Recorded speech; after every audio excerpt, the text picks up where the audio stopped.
All right. Happy Tuesday, everyone. Welcome to the stream. My name is Jim. It's always me, only me. Thanks everyone for joining. 001, how's it going? Welcome to the chat. Thanks for tuning in, man. Appreciate it. Give me a shout in chat if you guys are with me, live and well. You can hear me hopefully as well. Also, let me know if the music's too loud. I like to have a little bit of music in the background, otherwise it gets oh dude, I'll tell you about my illness, Kimbobo. Trust me. I got some stories. Hey Jen, how's it going? Hey Speezy, how's it going? Yeah, so I am just getting over COVID right now. I've been basically I'll turn on the music. Hey Brian, how's it going? Ham too, how's it going? Yeah, so I'm just getting over COVID. I'm still not 100%.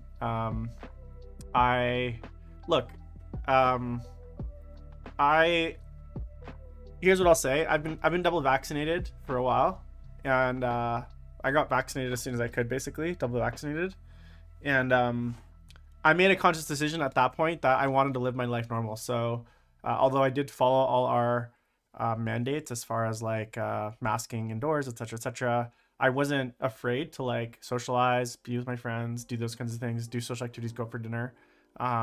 Those weren't things that I wanted to. I'm not worried. I had COVID last year in October, and I didn't want to live. I can't live a life of like being sheltered, right? So I'm young and fairly healthy, which means my chances of getting sick, especially having had it already and being double vaxxed, is quite low. So I haven't been like one of those people that's been like cooped up inside and not leaving their house, right? I've been going outside. I had obviously over Christmas break, I saw lots of friends and family, saw lots of different people. I was in lots of social settings. That was the promise of vaccination, right? Is like we can go back to normal and live our normal lives again. And obviously, specifically in British Columbia, we've kind of gone back into a bit of a lockdown situation because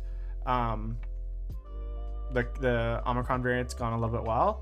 Yeah, I'm like, Jen, the other thing, like when I think about it, this is the way I look at it. I'm like, look, if you look at the data, just, no one said getting vaccinated means you're immune. It just means your chances of death or severe illness are much lower, which is all that really matters, right? Like if you get sick from COVID, but you just get sick and then you recover, then the vaccines worked essentially, right? And I'm not going to get into a big discussion of vaccination, but long story short, I wasn't like being super careful and then all of a sudden got it somehow, right? Like I fully expected at some point, given the virality of the Omicron variant, I would probably get it again. Sorry, excuse me, you can tell I'm still coughing a little bit. And so when I did a gathering on New Year's with a bunch of people, and the Tuesday, I think New Year's was what, Friday night? And so Tuesday morning I woke up and I was feeling like really tired. That was the first thing that kind of hinted me that I think I had COVID. I didn't actually go get tested. I've just literally haven't left my house for a week because I had COVID last October and I knew what those symptoms would be like. And when I had it originally, my symptoms were just really, really tired. And then like, I had really bad like cold chills and sweating. Like I couldn't keep regulating my body temperature, and that's exactly what happened to me on Tuesday. Like I woke up, I didn't have any other symptoms. It was mainly the fever and like the fatigue, and then the cough and the sore throat kind of kicked in like the next day, like on Wednesday. And like literally Wednesday, guys, for 3 days I like basically was bedridden. I was just really tired and like really run down, no energy, just and like coughing up basically like my entire lung, as far as like just disgusting. So I just stayed in bed this week, and by Saturday I was feeling a lot better. Like my energy levels were back, but I still had this, like, I've had this nagging cough and a bit of a sore throat. The sore throat's gone now at this point. It's just a nagging cough at this point. That's the only thing that's left, and just a bit phlegmy. But yeah, it wasn't it was what I thought. It hit me a little harder than I thought it would, because given that I'd had it before and I was double vaxxed, I thought I'd be a bit milder. And because the first time I had it, it wasn't actually that severe. So I thought this time would be like, this was way more severe than the first time I had it. The first time I had it was like, it was a flash in the pan. But anyways, I'm feeling a lot better. Sorry for canceling the streams last week. I know I said, hey, I'm coming into the new year with a bunch of content and I'm gonna be streaming more regularly, and then literally the first thing I do is cancel like half my streams because I couldn't really function. I did some painting. I was still doing some painting and stuff. I literally couldn't. I didn't talk to anyone. I didn't even leave my house. I think yesterday was the first time I left my house since Tuesday. So I didn't leave my house for 6 days. But yesterday, finally, I had to go get some like laundry and change for my laundry and do a bit of grocery shopping. But basically, I've just been sitting home. So I didn't bother getting tested. I'm sure it was COVID. Like about 4 or 5 other people in my social circles got similar sickness, and a few of them did test positive. So, but anyways, that's what's been happening with me last week. Thanks everyone else for being super patient and kind of, you know, sticking with it. I'm just working heavily right now. I've been actually doing a lot more painting right now, now that the con holidays are over, and I'm just wrapping up the last probably week or so on an orc commission, and then my slate will be clear. I'm not planning to take a ton more commissions for the time being. I just really want to focus on some of my own stuff, and just I've been very burnt out. I've been painting almost commissions nonstop for about 7 months, and it's been incredibly like tiring. And you know, obviously with streaming, like right now we're not going to paint commission stuff because sometimes I like to sneak in some of my own stuff just to help me stay motivated to break it up a bit and kind of hang out with you guys. So let's kind of get into what we're going to be working on today. So I'm just going to do a little bit of transition. So today it's kind of hard to see right now because it's dark, but I'm working on an Eldar Warlock, I think. So as many of you guys know, I've been planning to do a new Eldar army for a little while with the release of the book. And I figured I have these old metal models. I have this guy here. This is actually metal, it's pewter. I have the double sword guy, and then I have this Farseer as well. These are all old metal models that I've had since I got these.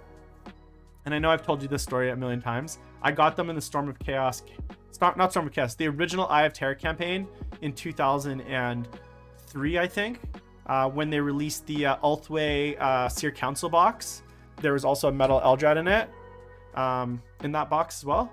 So it was a metal Eldrad, and then you got like this bunch of Farseers and Warlocks all in pewter in like 2003. That's when I bought these, or I got these, and I just thought they were really cool models at the time because at the time I actually was working for Games Workshop, and I painted a full set of these in Ulthway for the store. And after painting them, I was like, these are so much fun to paint. I want to paint my own set. So I bought a box, and then I just never did anything with them. They kind of sat in my, you know, hobby pile of shame, and eventually just ended up in a bits, randomly tossed in a bits box. That's the nice thing about metal models. But then finally, I decided with the release of the new Eldar book, I also have a plastic Farseer here, but I'm not going to start that today. I thought it'd be a good time to get into it and kind of do a little bit of Eldar. So I think what I'm going to do today, and one of the things that I don't really know what I'm going to do with this scheme yet. I had a few ideas, so I know this will sound a bit of a cop-out as to like how I come up with schemes, but one of the ways that I come up with schemes often is I look at my paint rack and I think, what paints do I have a lot of?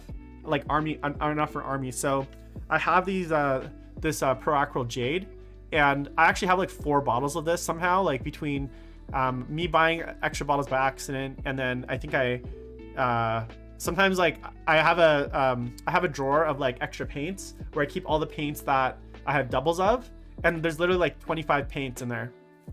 And I don't know about you guys, but do you ever go to the store, the hobby store, and you're like, I think I need a new one of that, and you buy it, and you get home and you realize you've done that exact thought process like 3 times, and you've bought, like, I'm like, oh, I need a new Administratum Gray because I think it's low. So you buy one and you don't immediately open it, but then like 3 weeks later, you're at the hobby store and you're like, my Administratum Gray is still low, so I'm gonna buy another one. You forget that you already bought another one. So I have certain colors in my collection where I've bought like 2 or 3 times, forgetting that I already have a brand new one, like in storage, right? In my like separate hobby area. Yeah, Graham. I have same thing with super glue. I have like 2 brand new super glues because I'm always like, I think I need some new super glue because my current super glue is low. So I buy one and I store it. And then anyways, so I have 3 bottles of this jade. So I was thinking maybe originally to doing a jade color, but then something hit me, and I talked about this on last week's stream, which was I think I want to do something a little bit brighter. This jade is quite dark, it's quite green, and I don't want such a saturated army. So another way that I figure out what colors I might want to use is I look through my paint collection and I look at paints that I own but I've never used. So Pro Aquarel has like they have 3 or 4 sets, and I think they're actually coming out with some new colors, but this is a pale bright green, and I like it because it's green, which means it's not the same color as any of my current armies. So I don't want to do purple, because my Soul Drinkers are purple and I'm tired of painting purple. My Thousand Suns were blue, so I don't want to do blue, right? Which doesn't leave a lot of like kind of cool colors, because I want to do more of a cool scheme. I don't want to do red and orange or brown. I don't like those colors. I definitely don't want to do like pink or something crazy like that, which kind of leaves me yeah, so I'm kind of leaves me with green is what I was thinking. That's where the jade came in, but this is a much I think a much nicer base. This would be kind of the base, and then what I want to do is this will be kind of the darkest green, this kind of bright pale green. That'll be like the shade color. So by the time I get to the highlight, which I think I'm gonna go, the way I'm gonna I think paint this is I gotta look at it on the palette, either add white or add something like bone, right? Bright ivory, so it's almost like a warm green. And then I want to do kind of almost a desaturated Eldar look, and we're gonna try it today. We'll see how it turns out, and you guys obviously can hang out with me while we figure it out. But then I want like things like the spirit stones, or is that they're called, spirit stones, and then the power weapons. Yeah, but isn't BL-Tan more like real like green, like jade green, or like a snock green? But basically what I'm thinking is this to this. So let me just grab my where's my, sorry guys, no, that's the wrong one. Okay, so I got a few thoughts here. So I'm thinking it's ivory. Okay, so we're gonna try it out today. See, so either this pale green up into this bright ivory, or oftentimes I like to highlight green with yellow. So maybe even trying this this yellow to see what that looks like, right? And then all the gems, like the soul stones, I think they can, I was thinking maybe I would do those in like a really intense like purple to pop off this, and then power swords and like wraith blades, anything that's like because I don't want to do with Eldar, I want to use as few metallics as possible. That's one of the things. I want to almost like not use any metallics on this army, right? Like maybe some of the vehicles will have a bit, but Eldar is like wraith bone, and it's like non-organic, it's like organic materials for a lot of the vehicles. So I think instead of doing like metallics or of any kind, I want to stick to like bone and like kind of grays and like just completely pastel colors. So I'm thinking kind of like this for these for like the armor, and then like I want like a very saturated purple. So I'm thinking something like I don't even know, I'll have to maybe find one, but I gotta track down like a purple. And then for the face plates or like kind of accent colors, what I was thinking is like a very desaturated blue almost. So it's like, or sorry, a more saturated blue. So it's almost like for instance, Sotek green is one of my favorites. So that'd be like an accent color, like that, right? And then for like my reds, they'd be like kind of like gems would be kind of like this kind of dark, intense red, super concentrated. So we're gonna try it out today. You guys are with me on the journey. I haven't tried the scheme out. This is kind of how I think about my thought process, and then we'll kind of figure it out as we go. One of the things, and this is what I really like about doing new army projects, is especially on stream, is if I forget which colors I use, I have video evidence. So I would always recommend keeping track of your colors. One of the things I usually actually do is as I'm doing the first test model, I'll take photos of the paints in order, like my highlights. So I'll like line them up like this, and I'll snap a photo with my camera. Hey Fetningo. That way I have like a bunch of photos of the colors, and then I put them in a folder in my iPhone. And I'll like, you know, either transfer those to my computer or I'll just keep them on my phone. I'll put them in an album, and it'll be like Eldar colors in my phone, and it'll have like. And then if I ever forget, like say in a few months I go back to paint something, because this is gonna be a very slow burn army, guys. I got other projects, and I'm not in a huge rush to paint this. I'm gonna kind of, and I don't want to. This is gonna be one of those armies where I only buy one unit at a time, and I only paint what I own. So I don't want this to turn into my chaos or a pile of shame. I'm gonna basically, and I know I'm saying this now, it's obviously not gonna happen because I have a bunch of boxes to trade in, and I have a bunch of FLG credit, so I probably will end up with a bunch of Eldar. But what I will want to do is work on one unit at a time, just meticulously with no rush, and have every unit turn out like really nice. Okay, so with that said, let's get started. So I'm gonna start. Oh yeah, and then also, I don't know if you can't really tell. Let me just go grab something. I'll be right back.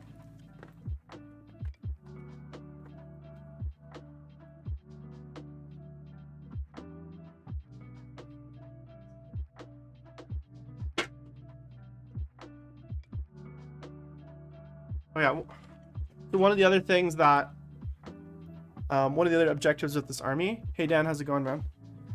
Is I have these bases that I've been sitting on forever from, I think it's Micro Art Studios. These actually I bought for my own Eldar army way back when. So it's kind of like there's like runic bases, and so these are what I'm going to be using for the army. So I have 3 of them currently on the stuff, and they're kind of like, I want to do these quite pale as well. So I want like the stone to be almost bleached or like sandblasted. You can see I have different shapes as well. I gotta order more, but you can kind of see what they look like. So I'm gonna use these for the army, and then I want to go really heavy with static grass. Yeah, this is regular Eldar. I want to go really heavy with the static grass, so it's like almost like they're in like an overgrown forest slash field of stuff. Okay, so with that said, let's get boogieing. So I can just zoom that in. All right, so I'm going to start with. So I've already done a black base coat. I know probably I could have done a white base coat for these, given that I'm going to be doing such a light color, but I don't even know if I own white primer right now, and I'm just like a sucker for black, I guess. So I almost always do black. Undercoat. All right, so let's get materials. Let me know what you guys are working on. Yeah, this is regular Eldar. Okay, so and my compressor. Hopefully it's not too bad. I'll just make sure I don't have my. Let me see, make sure I have my noise gate on here, as it's gonna. Okay, there we go. All right, that should be a bit better. I got the noise gate on. Hopefully you guys won't be able to hear this airbrush. I'm not gonna be doing a ton of airbrushing, so it should be over pretty quick, so just bear with me. All right, so we're gonna put a bit of my medium in there. And I have to say, like, I actually really enjoy painting like one model like this, because A, it paints up super fast, and B, like, because like there's so little surface, and B, like, it's just fun. It's just a fun exercise doing like single models like this, like especially single small 35mm models. Like in a normal session, I could paint a model like this in like 3-4 hours. Like it's not, there's just so little there that like although they're really clean models, it doesn't require like a ton of I don't even know if this is open. Oh, see, not even open. That's how fresh this paint is. Sealed for my protection. Oh wow, that's way more like minty than I thought. It looks like reminds me of like spearmint almost. Like mint. Give me the mint Eldar army. Oh, the gasket. So a lot of people, guys, when you get squeeze bottles like this, make sure to put this back in. It's a gasket, it helps from the paint spilling, so don't throw that part away. Drops. Let's go.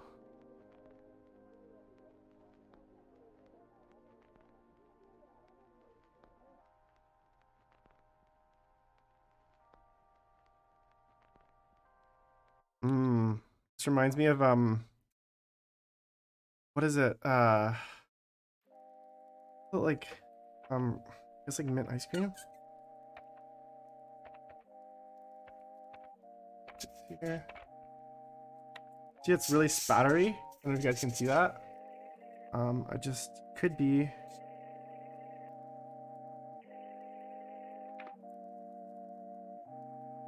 a pressure thing.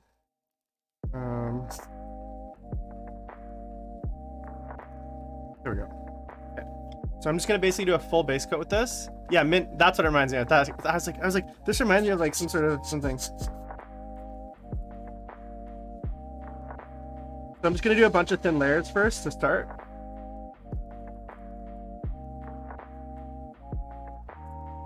You can see I'm going on super thin. Second. I'll paint with Julie on, guys, because you're hard to use your trigger.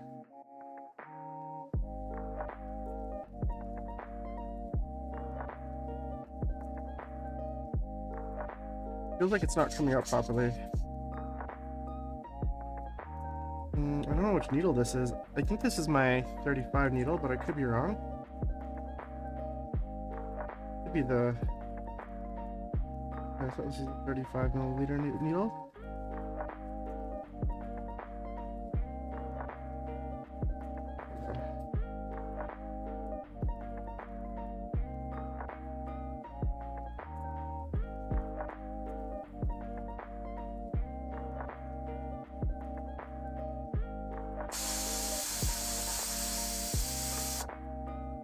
Oh, guys. You want to hear? You want to see something that's agony? I'm gonna stop. I gotta show you guys for a sec. I'm like a complete crazy person when it comes to mold lines, especially metal. I don't know if you can see here. I'll see if I can pull up the camera. There is a mold line right along here. Right along here, underneath this arm. Right there, there's a mold line. I don't know if you guys can see that. So unfortunately, I'm gonna have to get rid of that because if it's there, it's gonna bother me and I'm not gonna be able to paint this model. So let me just scrape that off really quick. Pain. If I see mold lines, like I literally I lose my mind. These old metal bottles though, that's kind of the curse, I guess. There we go. Hopefully that's the only one. Double check your mold lines. Usually thought I did a pretty good job, but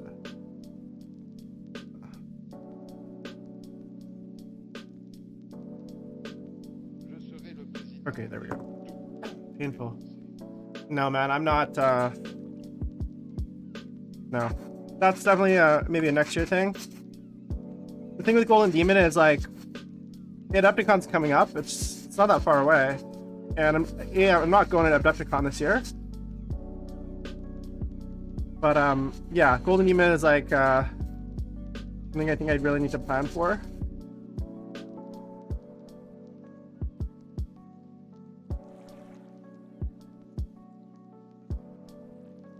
But it's a definitely a one-day thing.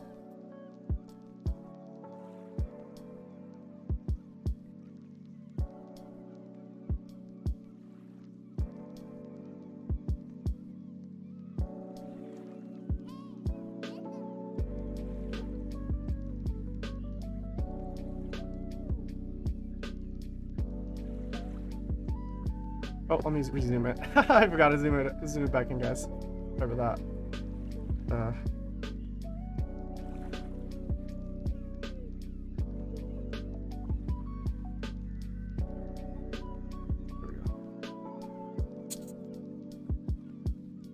I'm just going really thin layers, guys, multiple coats.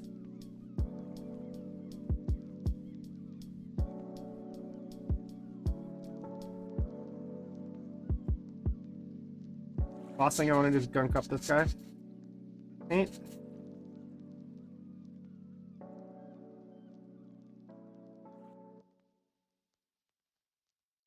Yeah, you can see the base now that it's kind of come through a little bit. Are you, Alfred, are you going to enter anything in Golden Demon?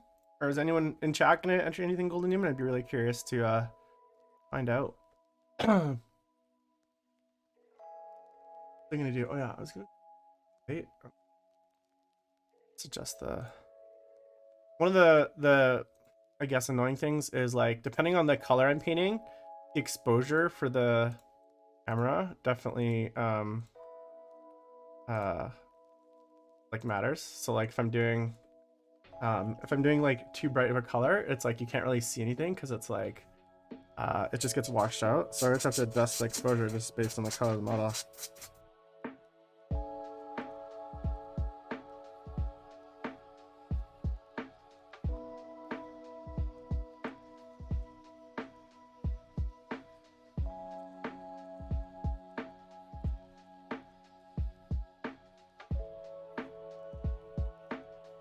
All right, so I'm gonna let that dry, and then a little theory I think I'm gonna do, or kind of the next step I think I'm gonna do, is I'm gonna actually do a bit of a underspray, if that makes sense, with this original color.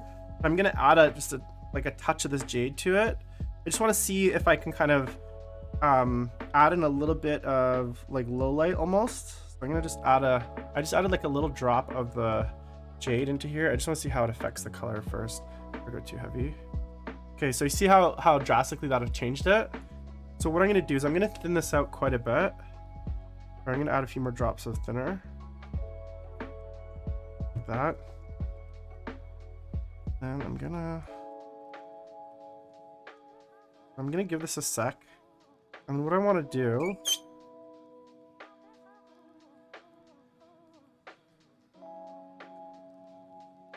I'm just gonna lower the pressure a bit.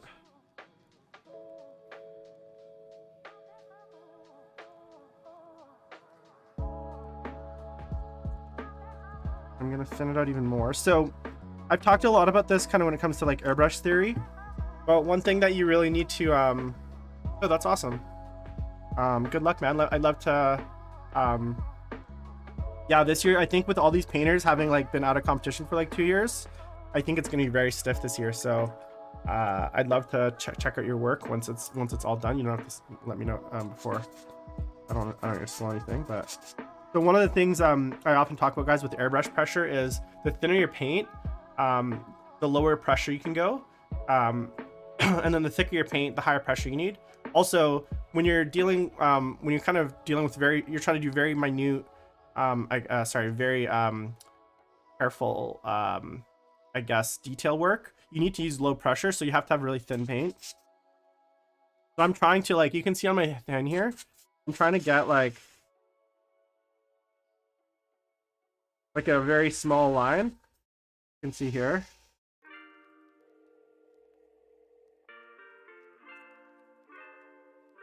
Like, I'm looking for a very small line. You can see how small I'm looking to get.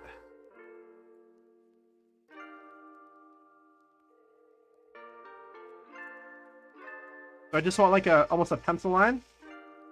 And what I'm going to do is I'm going to take this and I'm just going to kind of paint it kind of underneath into the crevasses a little bit. Almost where I want a little bit of darker color. Crevices? Is it crevices? And I'm almost shooting it straight up the model, almost like I'm shooting it up at the skirt of the model. I don't know if you guys can tell. So I'm just kind of going in from under. And this is almost like under shading.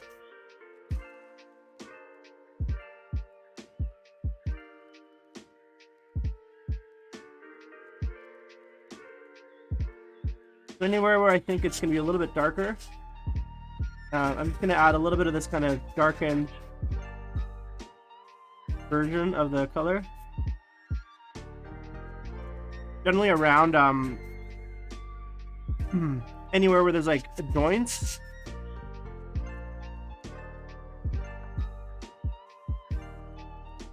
And I'm just trying to be very, very place here.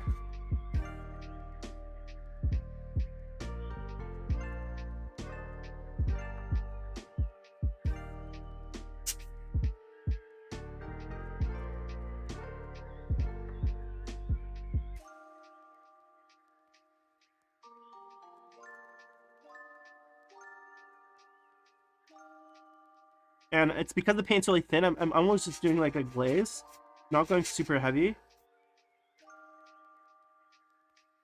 Okay, so I don't know if you guys can see that. We've kind of gone in, is it crevices? I don't know. Excuse me. Oh, I'm dying. Anyways, it doesn't really matter. All right, so there we go.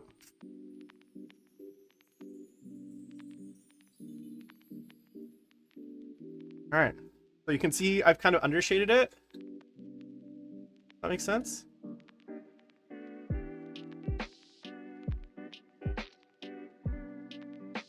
Now, like a lot of the work is done for me.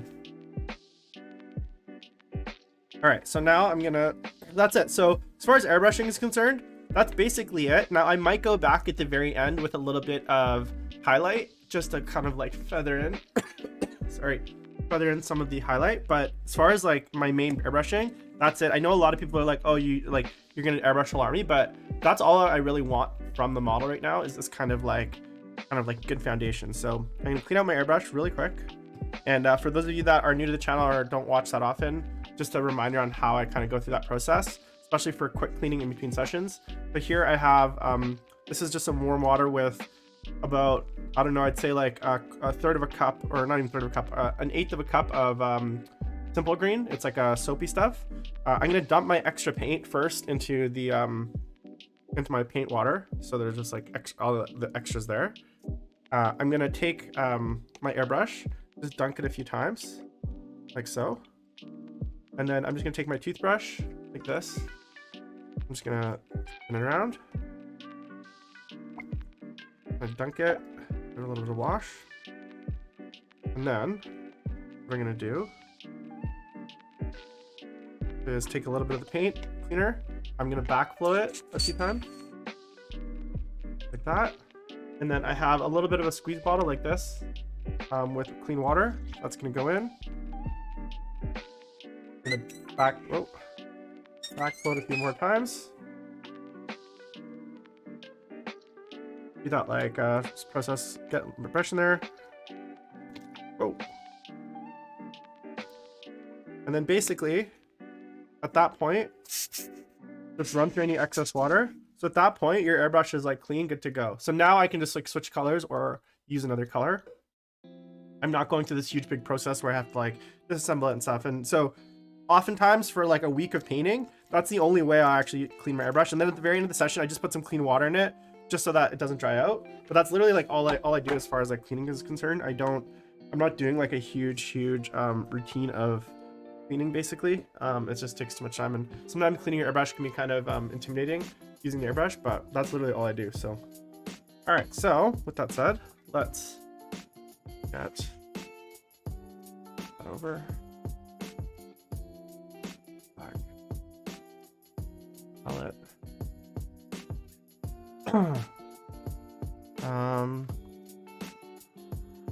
Well, 001, what I meant to say was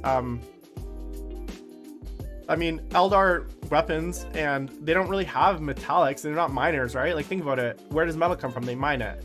Eldar grow everything with Wraithbone. They have Wraith Singers. So I think now obviously I can't do bone for all the Wraithbone here because I think it's gonna be too pale. But what I'm thinking is like some sort of pastel desaturated color to represent all the Wraithbone, and then all the Wraithbone across the army I'll do the same color.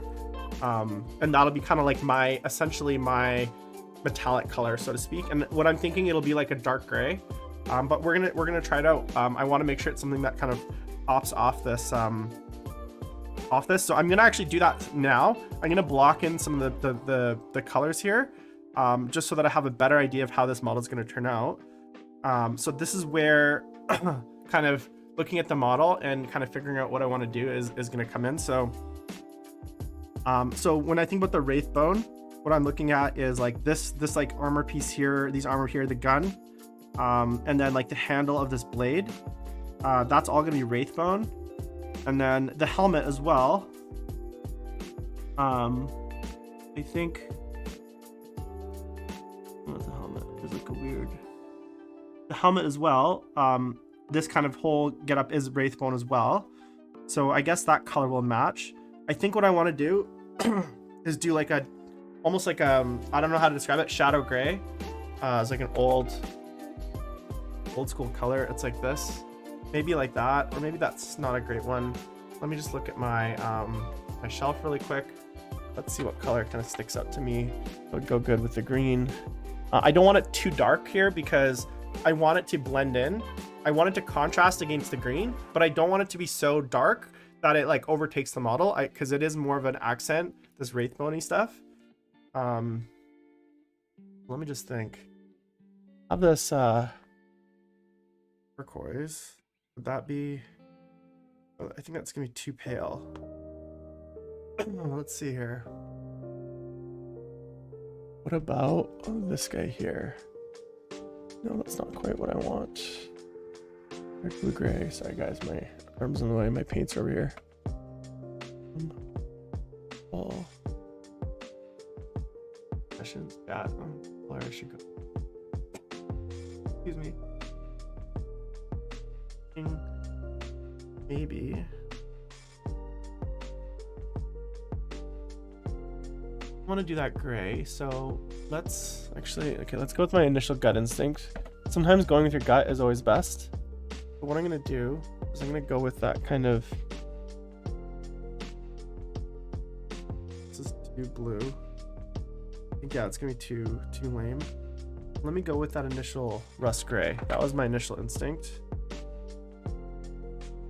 Let's do that. We'll start there and we'll kind of see how it goes. I want something that's like darker. A perfect, oh, you know what would be perfect? Dark Reaper. Do I have that color? Do I have Dark Reaper? What is Dark Reaper? I know exactly. Where's the Incubi? No, there's a color called Dark Reaper, I'm pretty sure. Do I have it? Hold on, I'm just gonna get up and check. Ow.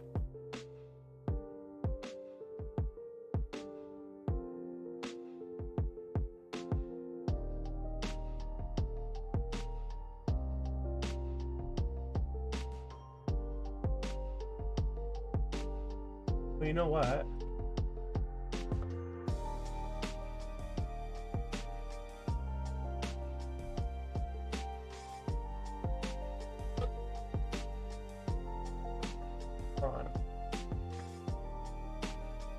I just had a better idea. I want, you guys remember the old what was that color?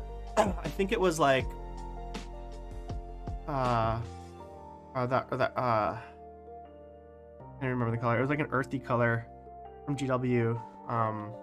They used to do all the bases with it.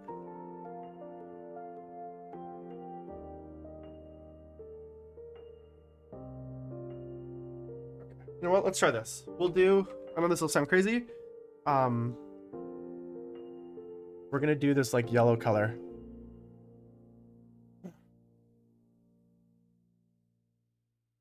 It's kind of Wraith Bone-y, but it's not. It's kind of, it's like slightly darker than it's slightly darker than and I've never used this paint. So it'll be a bit yellowish tone.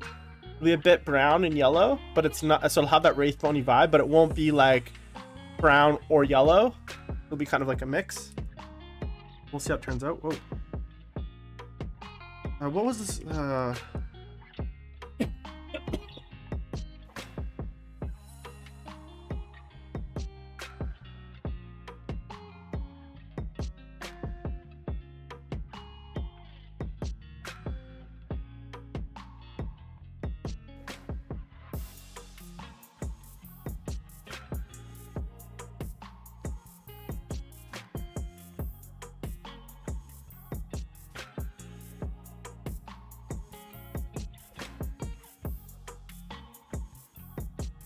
It was called Graveyard Earth. I think Graveyard Earth was the color. But what was it called? Graveyard Earth? the old color is kind of this brownish, yellowish thing. Sorry guys, I just had to blow my nose and stuff. All right, that's kind of the color we're working with. Let's see how it goes here. Water in the wet palette.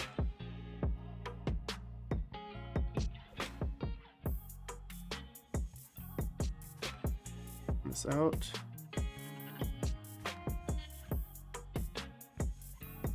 Yeah, was it Graveyard Earth, that old color, as I'm thinking? All right.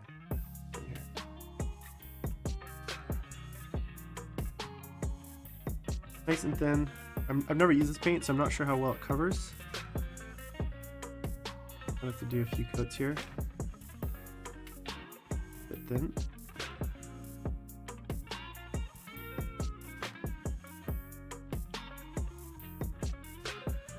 The problem with paints of brands that you don't often use. Not great. There, you know what? A Pro Acryl version of this. Similar. Golden brown is too golden.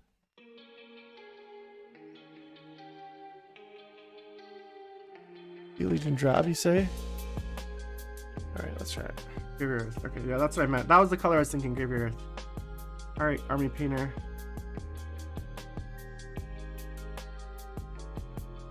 Wrong, please. My faith in use. This is. I have a whole set of Army Painter paints that I won when I won the hobby track at LVO years ago, and I like. It's like a full paint set, and I like literally never use the colors just because. Ever since I started using Pro Acryl, I haven't really needed them. Like it's so hard to like get off the Pro Acryls. Like it's like they're like crack, you know.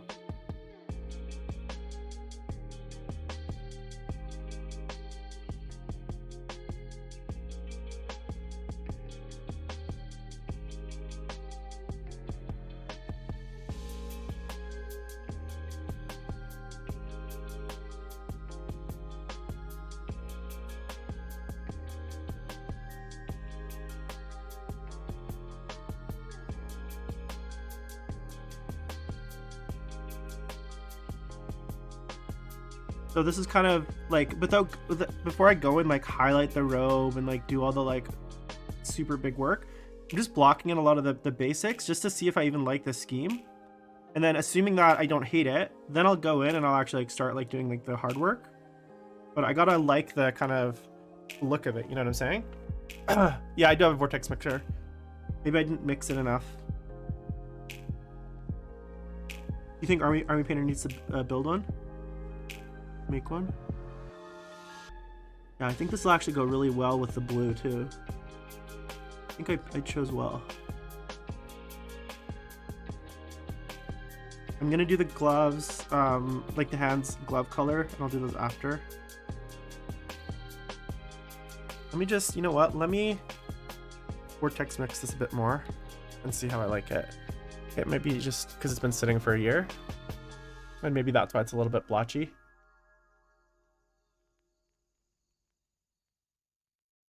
Guys, if you're enjoying the content, I appreciate all the support.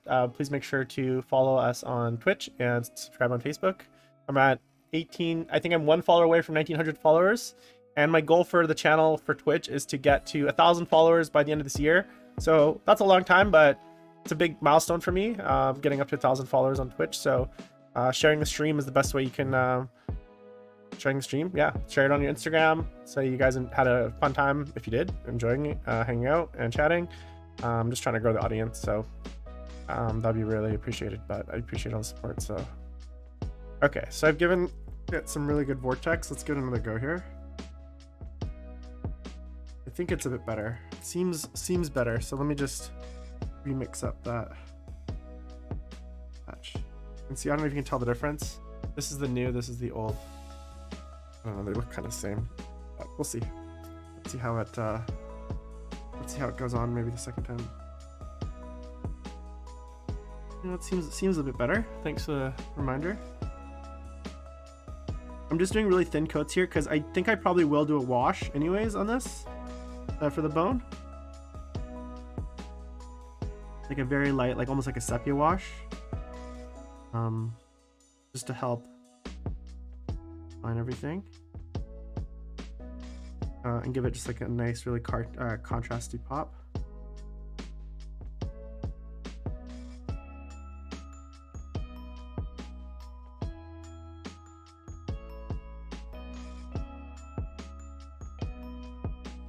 And Wraithbone as well. We're going to do the handle of the sword.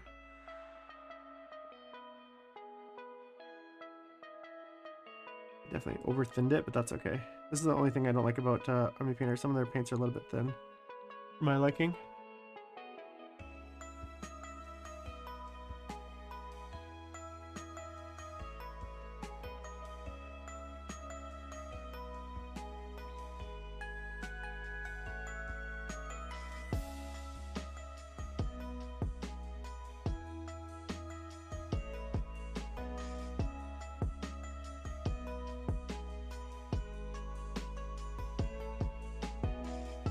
Okay, so then, as far as the head is concerned, because that's also technically Wraithbone, I'm gonna do it, the faceplate I'm gonna do a different color, but I think the head I'm gonna do like the Wraithbone color.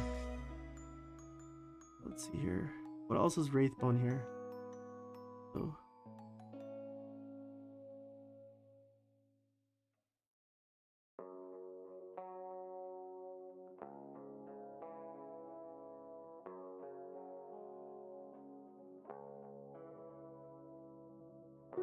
See, you can see the green coming through. That's quite all right. I'm not too worried about that, because I will wash it and then I'll kind of go back with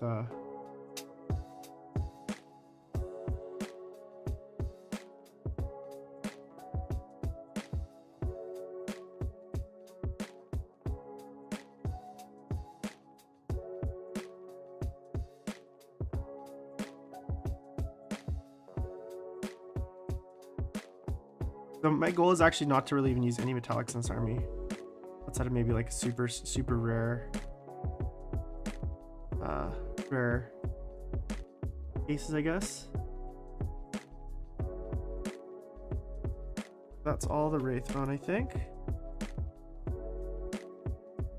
Good. Okay, and then what I want to do is I'm going to go in with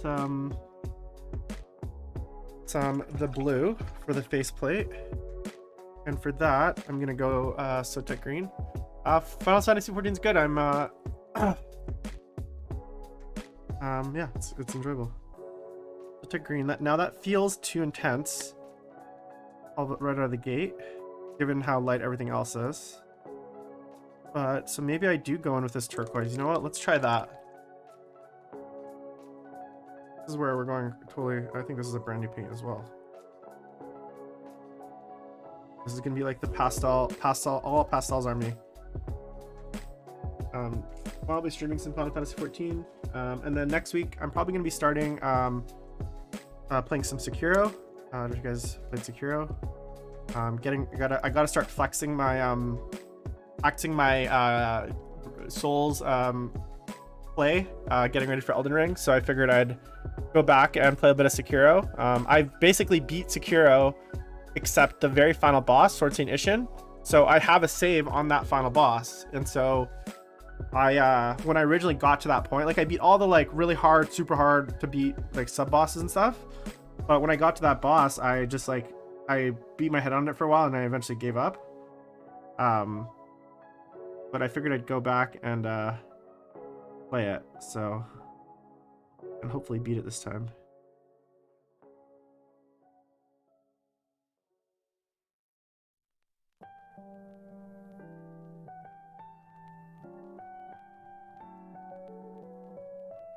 It looks very like desaturated right now.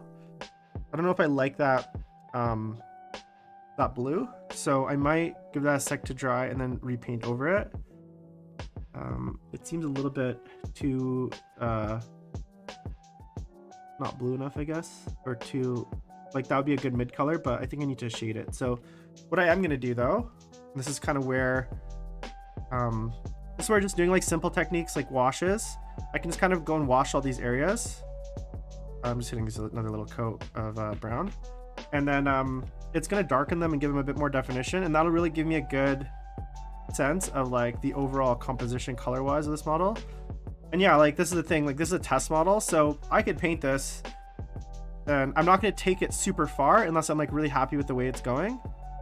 Because this is a brand new scheme, it's got to all work together. And even an experienced artist like me, like sometimes I have an idea and then executing it doesn't always turn out the way that I thought. So what I'm going to do here, the soul switch. What's the soul switch?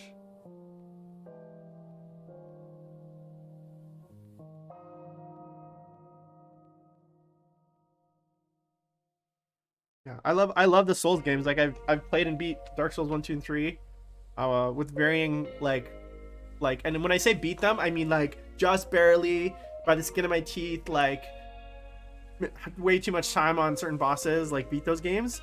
I'm not even close to the level, like dirty ass like boss fights. I'm not even close to the level of say like some of the Souls, like the high-end Souls players who like can do like no hit. Like I literally like almost die on every boss constantly. I'm just gonna go back over this with this my original color. I talked myself out of, and I think I already am happier with it. But yeah, I'm not a good Souls player. Like I'm definitely like a keyboard warrior, mouth breather when it comes to Souls game. Like I can still get past them, but I'm not like a good player. Okay, so let's go in and so I'm gonna do one more element before I get to this, which is the cloths. And for this, I know exactly what color I'm gonna use, because this was there's a blue black roll, and this is actually something where I want kind of a dark. I want like a dark gray. I'm just gonna paint quickly things like belts here.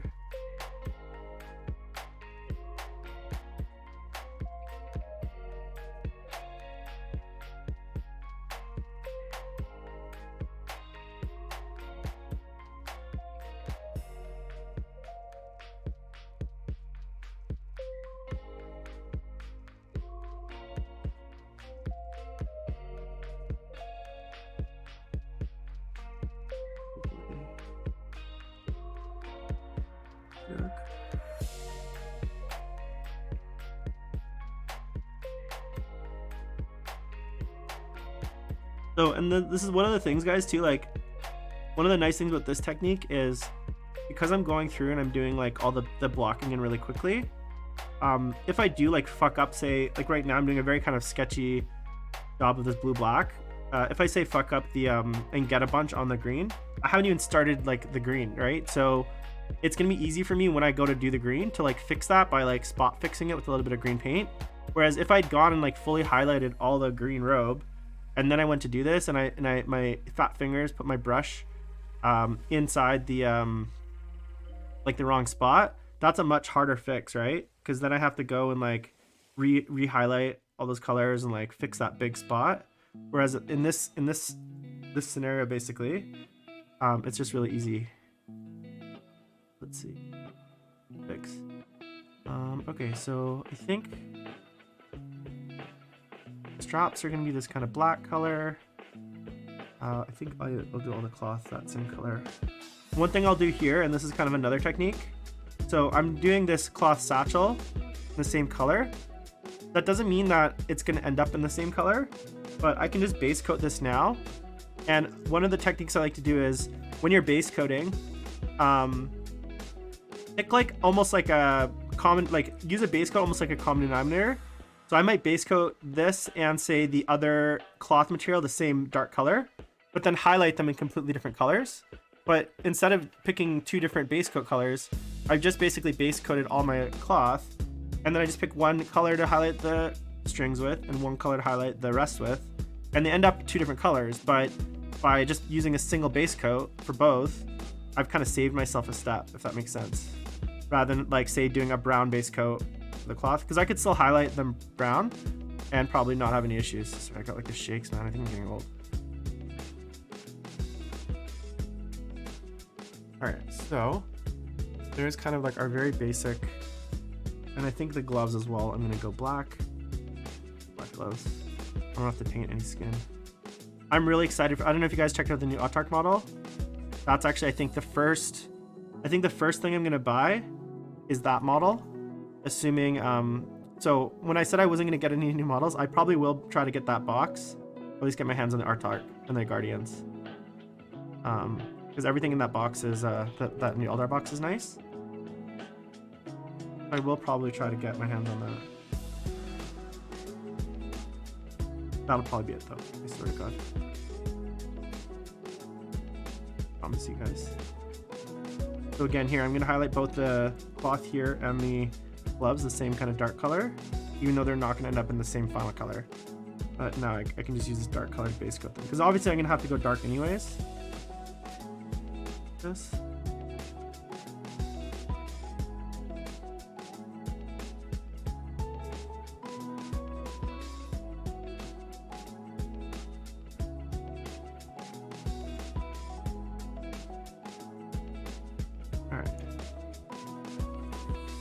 I know this kind of looks a little bit silly because everything is like different and wrong tones, but trust me guys, well, don't trust me because I haven't done this before. This is my first test model, but hopefully we'll come together.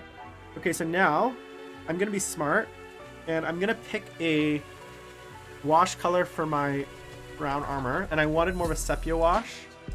So for this, I think what I'm gonna use is literally the flesh wash, or whatever it's called. Not quite. I think we're gonna use it.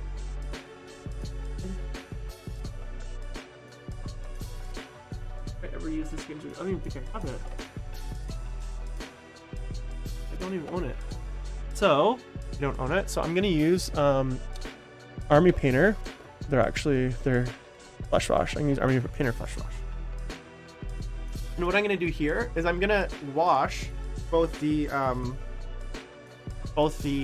gold, or the gold parts, but also the black parts with the same wash. And that's going to tone the bags, the areas that I want more brown, in a brown color. And so I'm kind of, again, two birds with one stone here. And I'm going to thin this out because the Army Painter washes are quite strong. I don't want a super strong end result.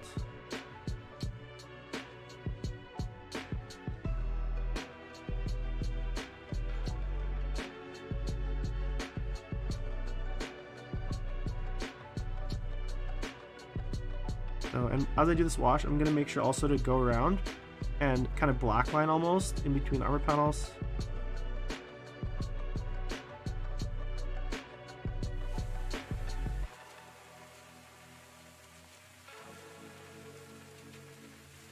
You can see it's quite thin, not super strong. And that's why I wasn't worried that the yellow isn't, covering perfect, because by the time we wash this and then go back and do kind of like our first highlight, you won't even really be able to see the base coat color.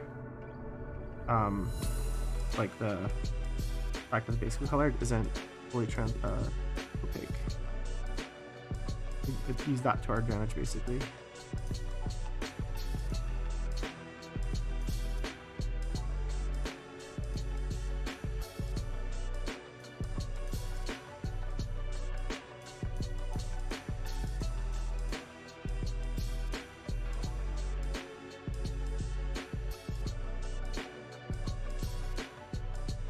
So I'm also not worried about getting it back on this blue area,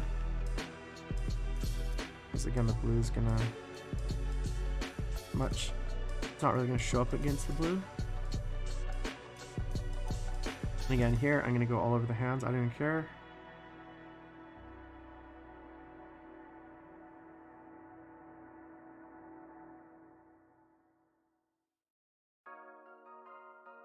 What do you guys think so far? Am I on the right track, or is this going to be a horrible mess? Any predictions yet? If I'm going to love it or hate it?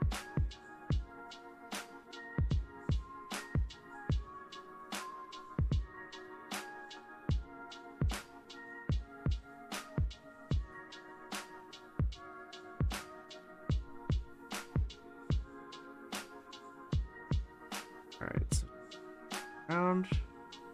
don't want to go too heavy because I don't want it too dark. So just making sure if there's anywhere where it's like really pooling heavily, I do clean that up. I don't want it to be dark brown, right? I just want it to kind of be like a darker tint of the pink color there. Okay, let's see.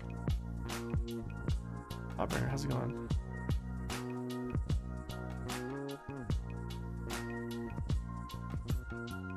Okay, and then I'm just gonna put a little bit here. Oh, I need to do that. I'm gonna go back to the dark, much darker color. Okay, and then what I'm gonna take is I'm gonna take this brown, and I'm gonna go over all of the cloth here, or these like satchels. Because those I want a kind of brown tone. That's gonna help kind of tone them a bit.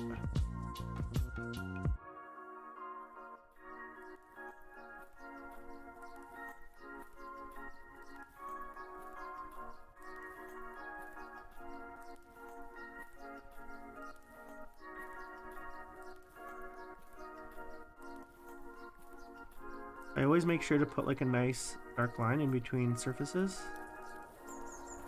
That's gonna help define and pop the various surfaces. I find like pin washing is very helpful.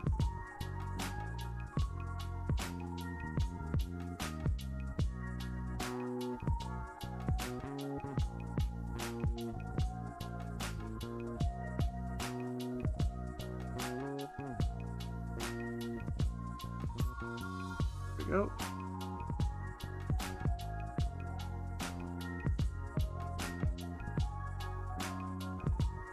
Opinion boulders. Abaddon black using dark creeper as a highlight. So normally, Jin, I would go one more higher than that, like a rust gray, or a like slightly, or you can just add some like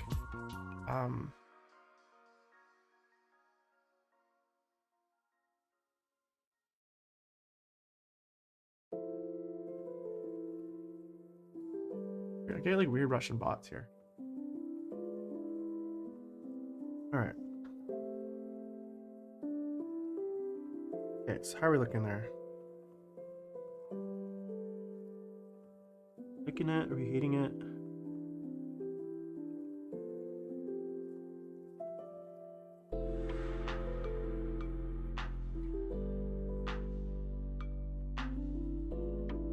Gotta get around the little gemstones.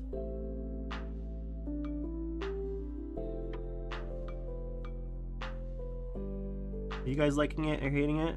Is it too crazy? Does it look too far from like, can you visualize like where this model is gonna go, or do you guys feel like it's still too like, it's too raw still to kind of really get it, what I'm kind of going for?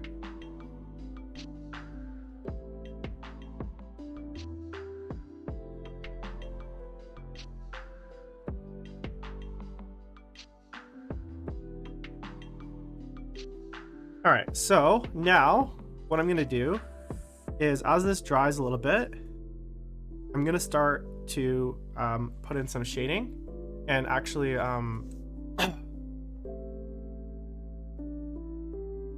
no, I said a rust gray. So Dark Reaper is a bit bluish. Sorry, Incubi Darkness is Dark Reaper is a bit bluish, big blue greenish. So you want to continue with like a cool well, I haven't finished the robes, but yeah, like the green with the bone will be the main color. Now the bone right now looks very unfinished because it's quite dark. It's gonna be much lighter. So what I'm gonna do is I'm going to work up the bone first before I do the robes, because I know this sounds counterintuitive and normally you do the big areas first, but the bone is gonna be harder to highlight, and I'm probably gonna be more, the robes will be very easy to highlight at the end. Whereas if I do the robes first, I'm very likely to mess them up by getting brush strokes and little bits on them. I'm gonna leave the robes as is. I'm gonna work up the bone, and I wanna kind of give you guys an idea of like where I'm going with this. So what I'm gonna do is I'm gonna take my, in the end, the thing that I was trying to do, which is avoid bone color for my wraith bone, is probably what's gonna happen. But what I'm gonna do, and this is kind of a good technique, I'm gonna actually add Got some pale yellow on the palette. And one thing I like to do, and maybe you guys have tried this kind of technique before, is so my main robe color is this kind of green. I'm gonna highlight it with this pale yellow. But then for the robes, I'm gonna have desert yellow, and I'm also gonna use this pale yellow. So what happens is I'm adding the same color to both of my base colors as like the lightener, the color to lighten it. And what that does is, it, even though I'm not going all the way up here, it's gonna start to introduce that same tone variation of this yellow into both the bone and the green without making either of them, they're each gonna be distinct colors, but they're gonna be getting closer to this. And so you're gonna get that kind of cohesiveness without going in two different value directions. Because if I say added white to this and say added like very saturated yellow to this, I'm gonna end up in a very weird situation. Now again, this is all my kind of approach in theory. Let's see how it works. And if you guys hate it. So I'm gonna take a bit of this. I'll just show you guys what this is gonna look like. This is that pale yellow. Add a bit of the brown from before. Go there, that's a good mid-tone. And grab a bit more.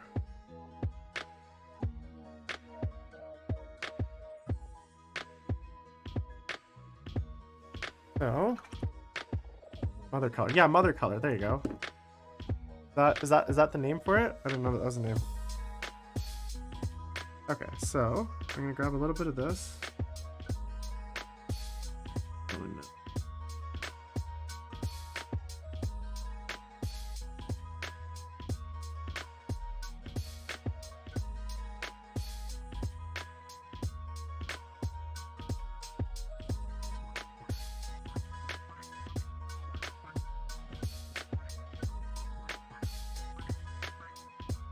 It's kind of a reverse mother color almost. I'm doing.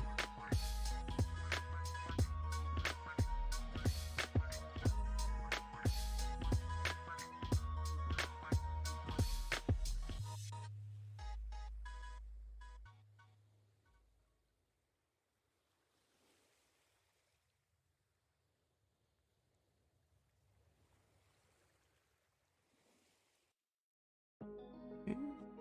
Carefully. You can see here, and I know like you guys were thinking like, oh, the brown, it doesn't cover very well, but by the time I get to this step, that original layer of the golden whatever desert yellow, like it's barely visible.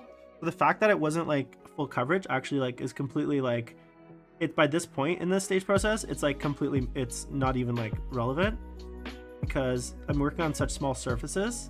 Now if I was doing like a very large vehicle or very large flat surfaces, that might be a bit more important. But given how small this this surface is, the fact that it's not perfectly like highlighted or perfectly covered, it actually makes zero difference because the like you can't even tell at this scale that that's the case.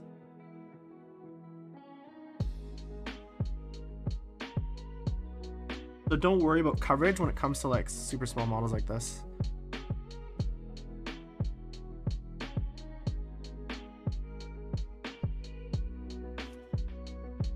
I've never heard that term, mother color.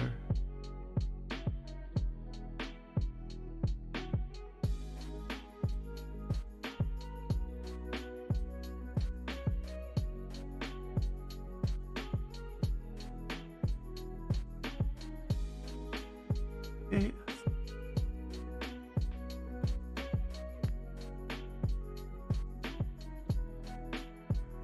And I'm leaving I don't know if you can tell right now, but around each of the soul stones, right? That's what they're called. There's like a little holster. I'm not doing that necessarily. Actually, maybe I will do that. I lied. Bone color.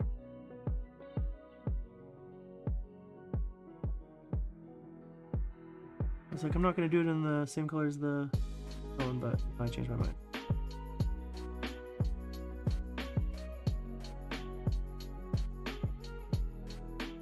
Here.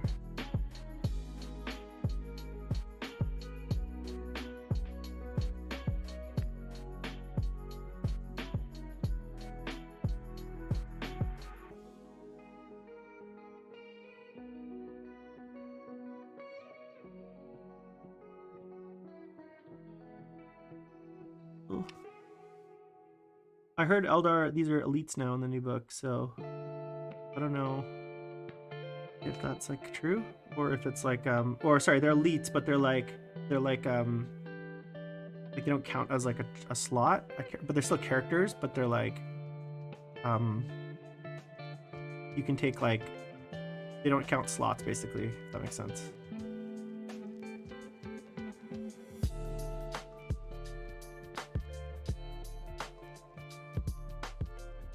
They're like the Death Guard characters, like the little characters where you can take like 3 or 4 for a single slot, and you get like 1 slot for every Farseer or something like that.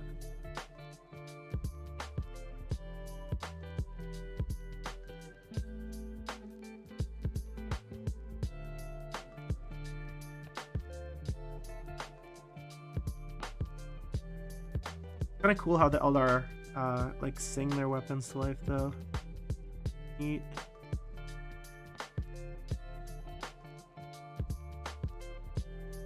See here. Shut up, Jind. Or actually, I haven't even looked at. How do you know drones are 2 wounds? Is that true? I haven't actually looked at the. Where did that rumor come from?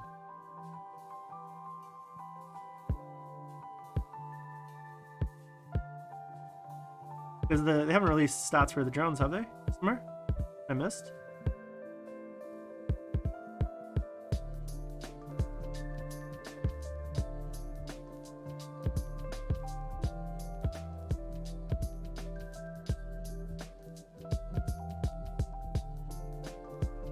Squidmar. Did you get like a preview, special preview?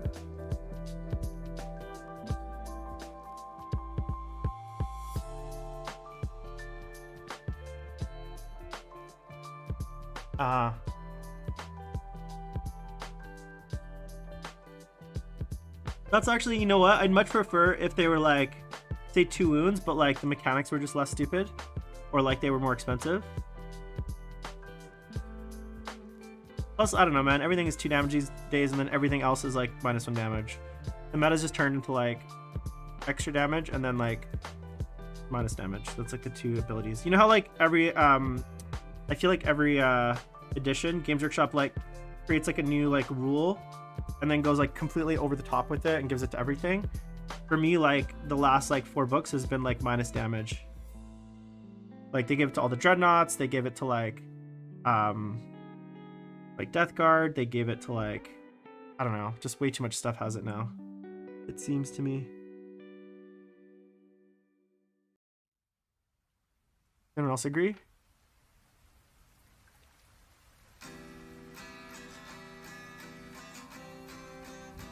I'm surprised Custodes didn't get it. Just like a, hey, by the way, everything's -1 damage because they're like superior creations.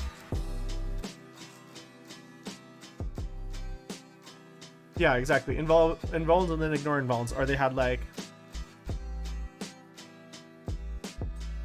Yeah, the arms are renowned I just don't care for. Okay, so there's our bone. You guys are kind of seeing a little bit more. Now that's like less brown. And now I'm going to go almost with my pure yellow color to do a highlight.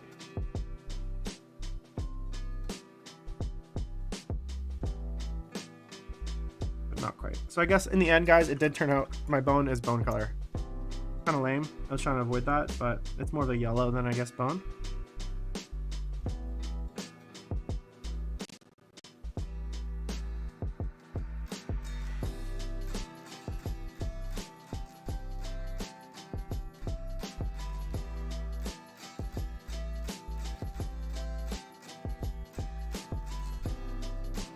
I wanted a bit more of a brown tone, I guess. I guess that's okay. I'm gonna be I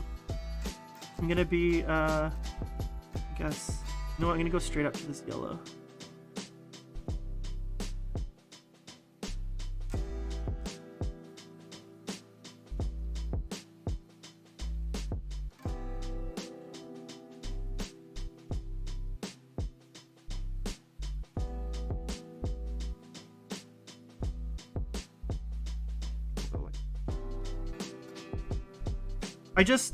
So like, I think I talked about this on the last show, like looking at things like the railgun, the reason I don't like it is not because I think it's like too strong. it's uninteractive, right? Like when you remove it reminds me of like Agents of Vect in a sense where it's like it removes agency from your opponent and it removes them like basically being able to do anything. Like they're kind of almost like you, if you have a railgun, you play your game with your railgun and then your opponent doesn't do anything against it. They just pull off. They don't get to roll saves. They don't get to like mark damage as like the thing takes damage. It just like removes you just take off your model, like bye-bye, you know? So it's like, and an army that's already got like so much oppressive shooting, it's just feel bads, you know? It doesn't feel good as a mechanic. It feels sloppy and it feels like they couldn't come up with a better mechanic.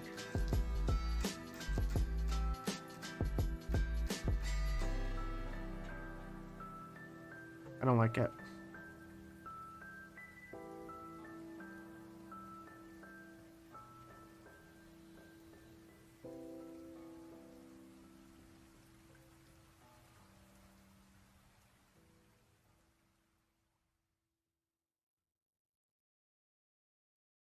I'd much rather mechanics where like both players get to kind of interact over it than ones where it's like, I shoot you, you're dead.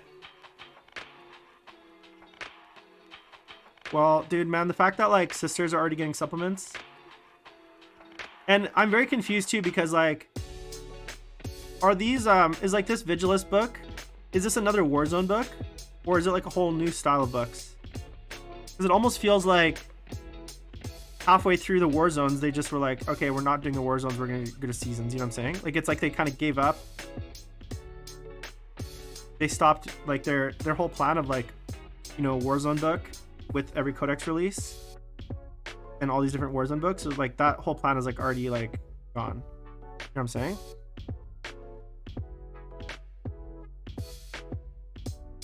Are the Warzone, is this Vigilance book like a Warzone book, or is it like its own different thing?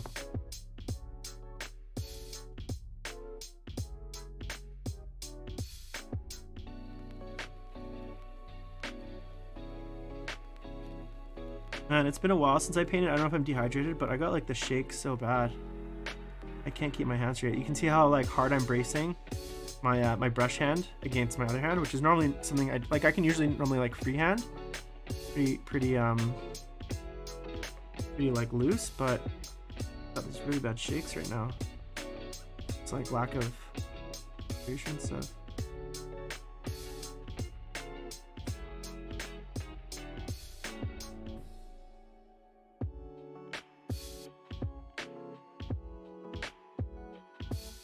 COVID's ruined my painting, guys. I got painting long COVID. Possible? Can you imagine? Like just permanent shakes. I kind of feel like it's coming for me. Like sometimes I get weird tremors, and I'm like, I think I'm gonna be one of those people that like as they get older, like loses my hand-eye coordination and like my motor. I know obviously a lot of people lose their motor skills as they get older, but I definitely feel like I'll be one of them. I'm gonna be one of those people that's like complaining in like some fucking Daka chat in like 20 years about how kids, you know, how do I paint, how do I hold my brush straight. I'm trying to paint like my still one wound Chaos Space Marines in 30 years.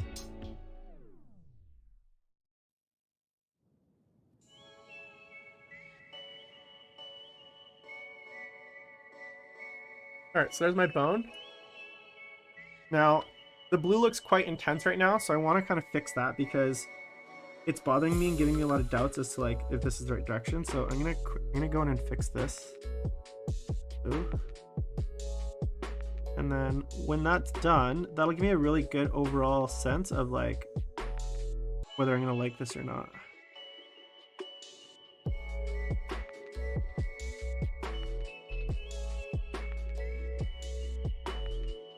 Some sort of something on the face.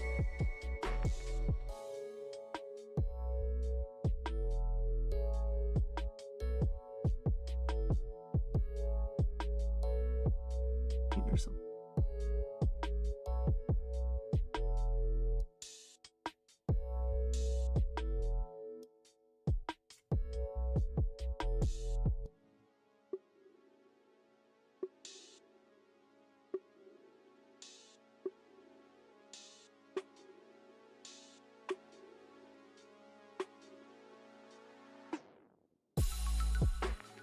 This isn't, what is BL10? This isn't BL10? Or what is the one you guys said this might look like? For Craft World? Not that, right? Just gonna get a little bit of black.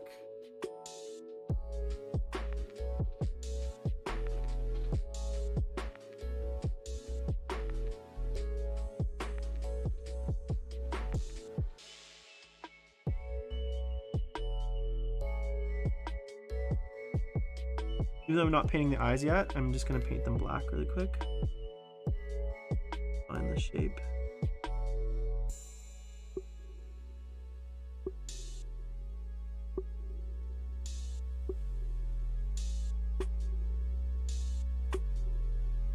Green. Craft World, what's that? Is it Double Mint? Spearmint?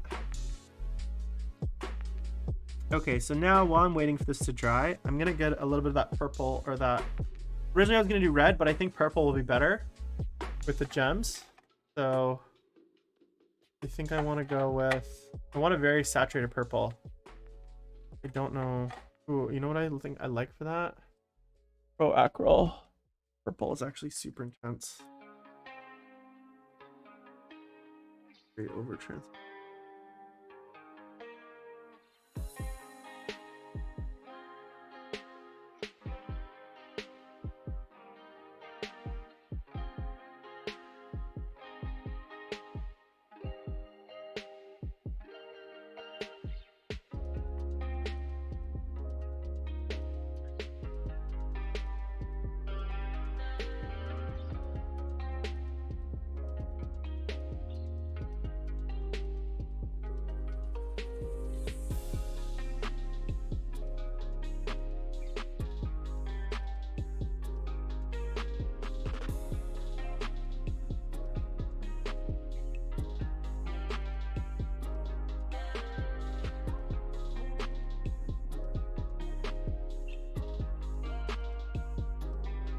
How many soul stones do these fucking Eldar have, man?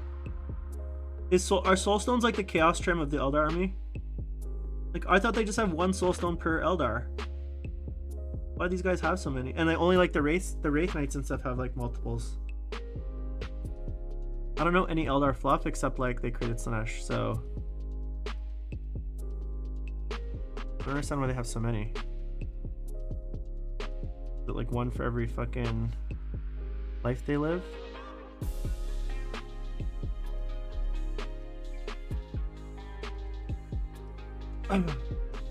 Anyone know the answer to that question? Why does one Eldar have so many soul stones? Is just in case like one of them breaks and then they get their soul get eaten.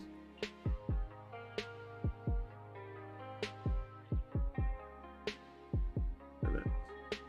Eldar. Blocking in the eyes here just so that when I do the highlighting on the blue, a little bit easier to see. And then where I'm gonna go with this is I want the blue, and then for me when I don't know why, but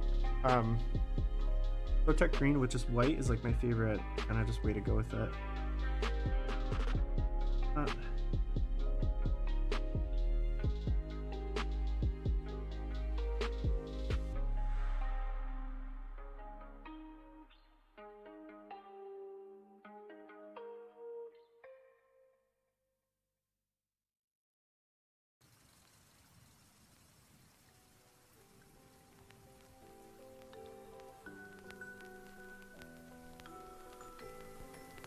Yeah, I guess so. I mean, he is a warlock after all, so it's not like he's just like a random aspect warrior. Maybe he's got some and he like uses them to like, you know, call back memories and shit. I can't wait to actually. I think you know how there's like a model that like makes an army for you. I think for me it's gonna be the new avatar. I'm really excited to paint it. Whatever it ends up looking like, but oh fuck. The previews I've seen so far, or the bits I've seen of it, looks pretty awesome.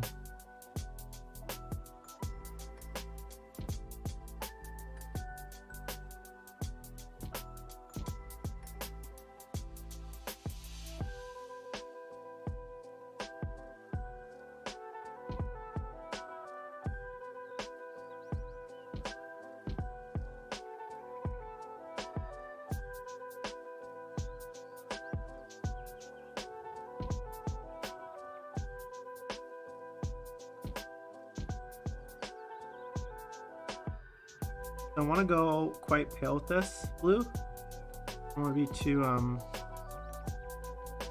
want to be too blue, I guess.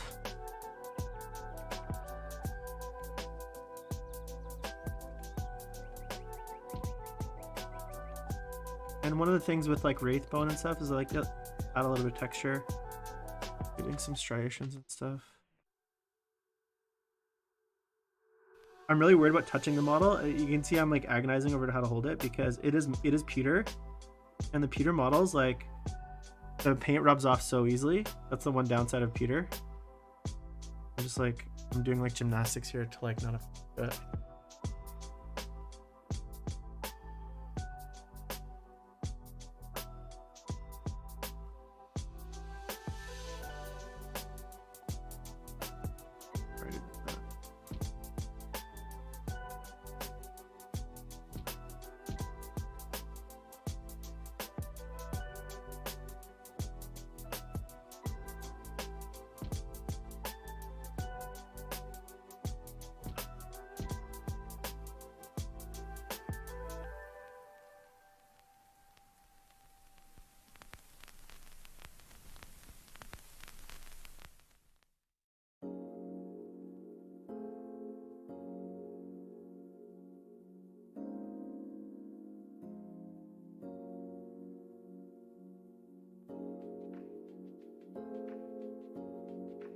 What do you guys think so far? Getting there. Now what I'm gonna do is I'm gonna just see how there's like, it's quite stark, this kind of drop. I want to blend that in, so I'm taking a little bit of my base coat color, adding a bit of white, like a mid-tone, and I'm just gonna thin it out quite a bit. I'm gonna make like a really thin glaze. And basically wash that in there.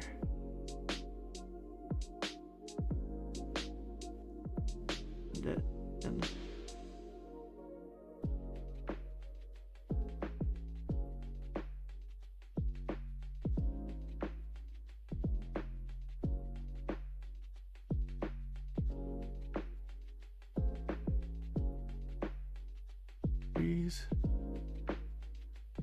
yeah, I always do like crazy color schemes, Speezy. Like I never do like I always like very bright and kind of over the top schemes. So Eldar really fits my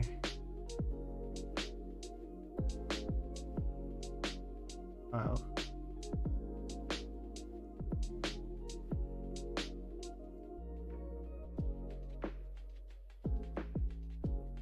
That's kind of the overall situation. All right, now what I want to do is basically quick.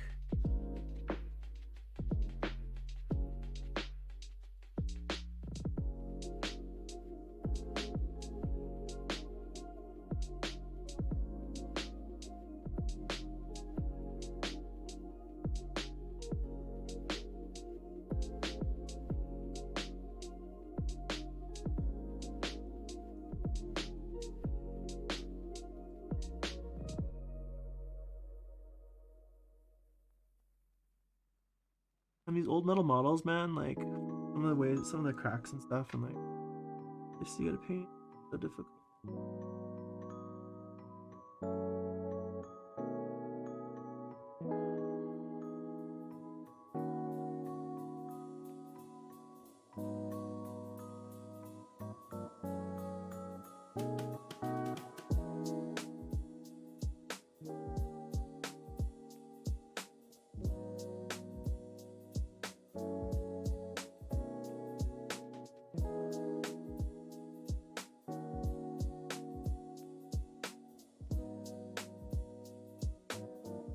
I think for the eyes, I'm gonna go probably red. I don't want to add too many new colors though. I might just go back into purple or something, or like really bright purple. I don't want to add too many new colors. And that's one of the things is like you gotta be careful of is like next thing you know you've got like 13 different colors in there. I want to keep it quite like, I guess. So I've just taken some white and I've added it to that purple I base coated it with, or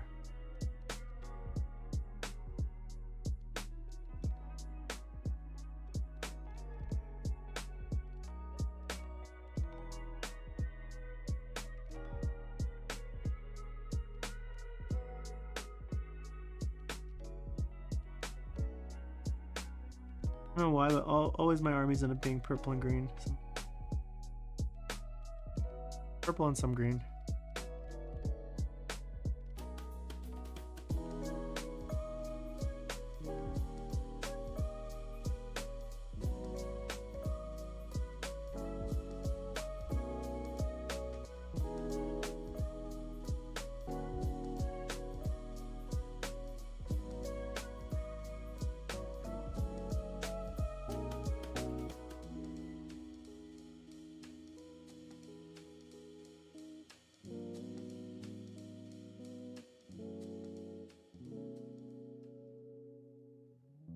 Yeah, I think I will do the purple. Didn't right now.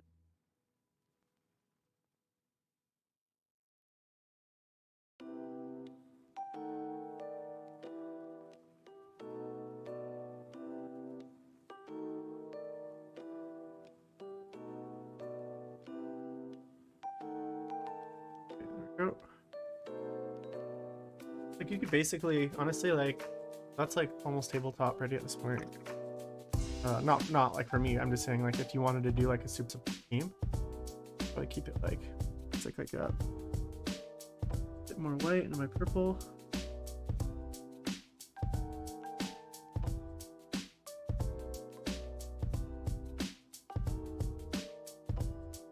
I actually like painting gems, but I also hate them, especially when there's like this many. Sometimes I just do a dot. I don't need to do like a full gem highlight unless like for these really small ones, I'm just doing a dot of like the light. I'm not doing like typical gem highlight where you like do the little like light thing and blah blah blah. Some people really tell on them that's cool.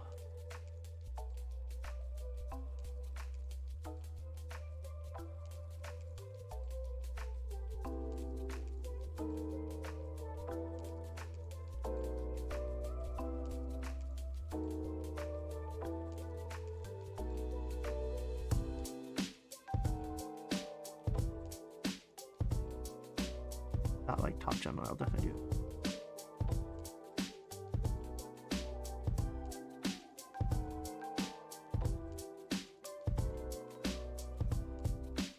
All right, so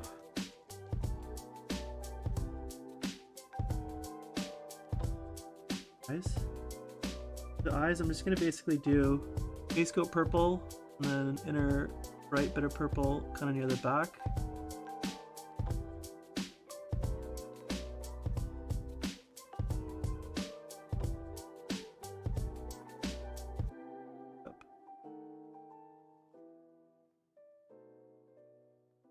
And then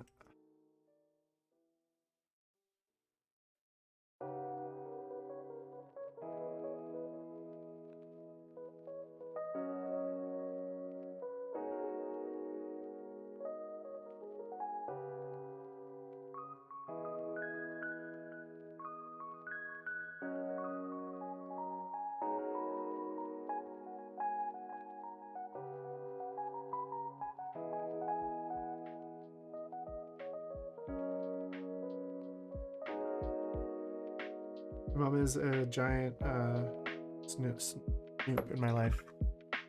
I live on my own.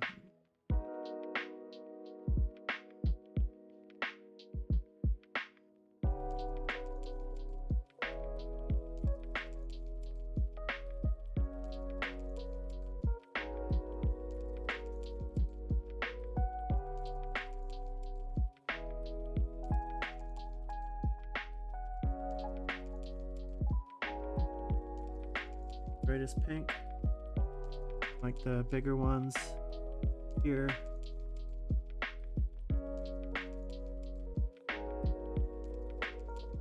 Here.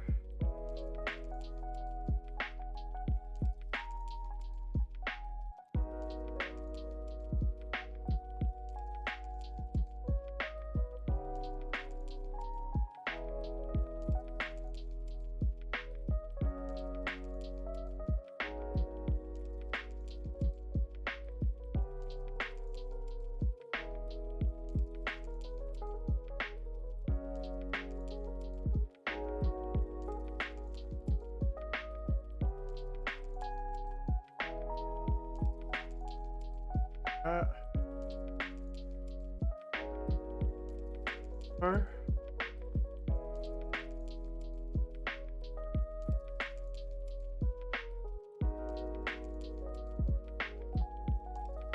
you can see I paint the gems nice and dark first, and then I build it up so you get that nice kind of black line around it. You don't want to go straight into your like mid-tone purple, otherwise it's gonna kind of not gonna really pop against the background.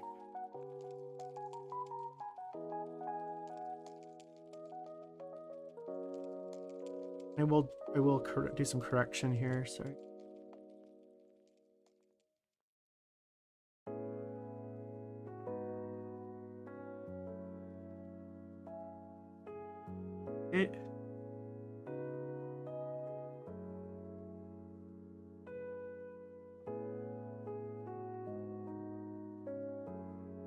So at this point, I kind of just take a look, assess where I'm at. Now there's a few small kind of like, I guess, errors that I want to fix. Just with like some shading areas where there's like not enough shade. And some of that brown on the gems.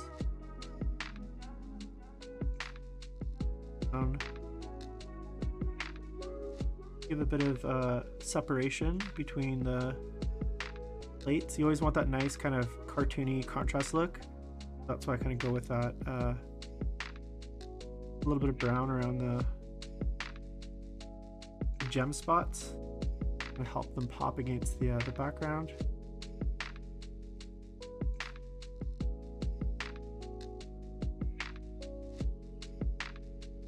Oh.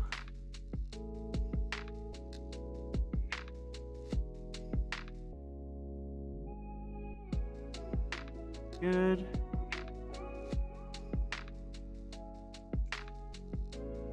And what I will do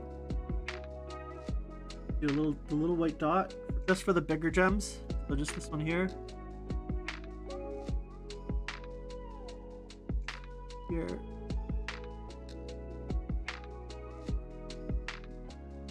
I don't do that for every gem, just like the larger ones. Oh shit, it's too big.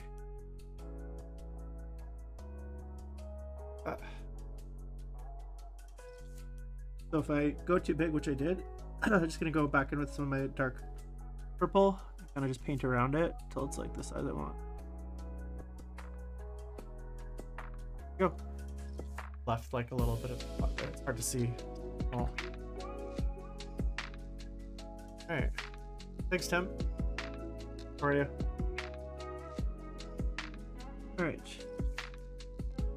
That's done. I'm gonna give a little bit of really happy with this rest here, so I'm gonna go in with a little bit of black. I'm gonna paint, I don't know if you can see here, I'm just trying to paint a little bit of the separation between the plates here. The detail is a little bit, I guess, muddy, is the best way to put it. Make sure it's nice and bold. Painting a little bit of black there, help kind of keep everything nice and separated. That nice kind of comic book. Oh. Hey Ryan, how's it going? All right, so that's kind of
Sorry, I'm back. I said a few things. I said I went to get my hat. Second of all, we're gonna work on the robe now, and while I do that, I'm gonna figure out what color I want to go with the weapon. Originally, I was gonna do purple, but I think it's gonna be too intense unless I do a really washed out purple, which I don't really want to do. So I'm gonna think about it while we go through this next step. So I got my midtones here. Let me see. I could go. No, I don't want to do yellow. That wouldn't work. Let's hang on to it for now. We'll get into our armor. So first thing I'm gonna do, I'm basically gonna mix up a little bit of undershade. I'm gonna take a bit of my green, this thing. I'm gonna create a bit of a wash, a glaze, just with some water. Super thin here. See how thin it is there. And this is very similar to the color that we sprayed. What I'm gonna do is I'm gonna go in with the very controlled now. And I'm just gonna paint into like some of these areas like this. We didn't quite get with the airbrush. A little bit darker. A bit more controlled. Go. And I'm gonna basically paint this into the cracks, very thin. The little folds in the fabric.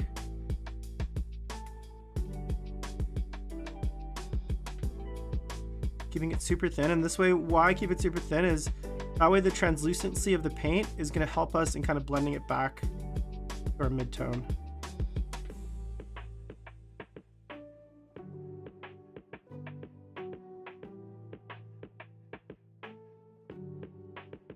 Paint just a little bit around all the straps. Kind of everything meets. Okay.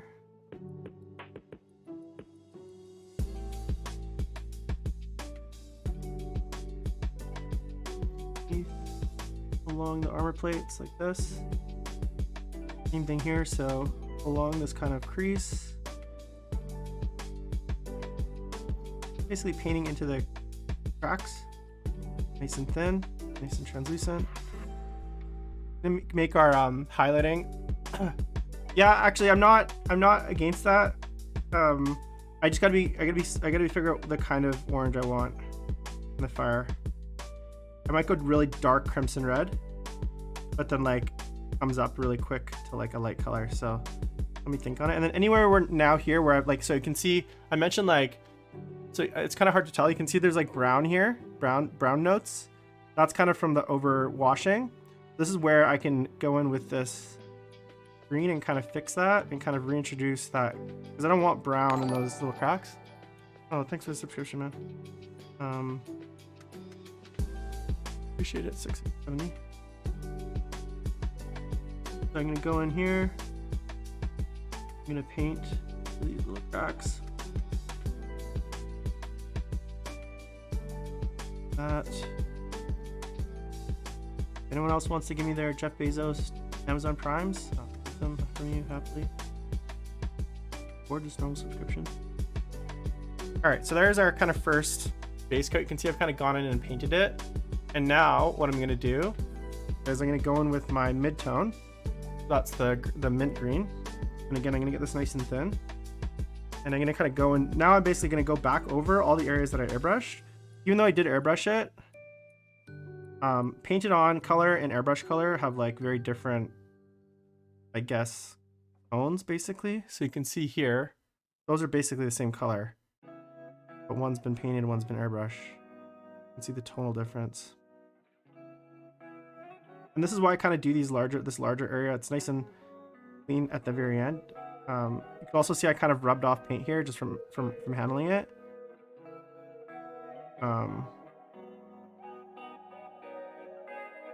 And leaving a little bit of that dark color.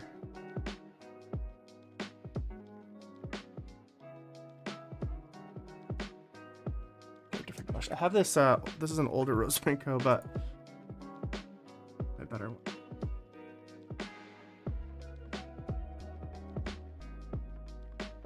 bringing in, keeping that. Again, this is really thin paint. You can see how thin my paint is on my thumb here.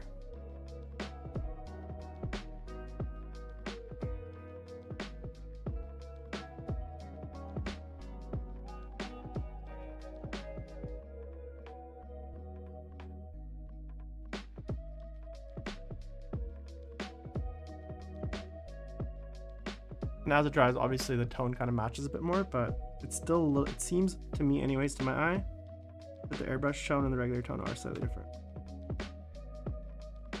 And now,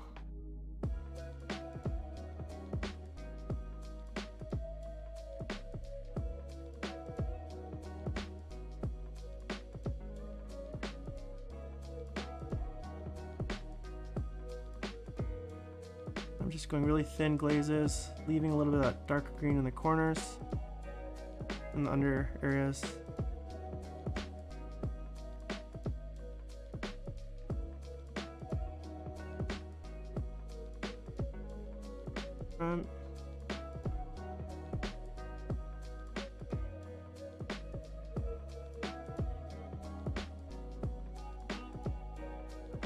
Careful.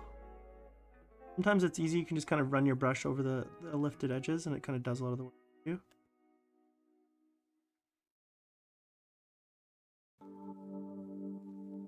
And if you do screw it up, the great thing with the wet palette is I have some of that like shade tone on my wet palette. If I do like accidentally get it into like one of the spots I didn't, I just like quickly go back with my mid-tone, paint it back and fix it right then and there.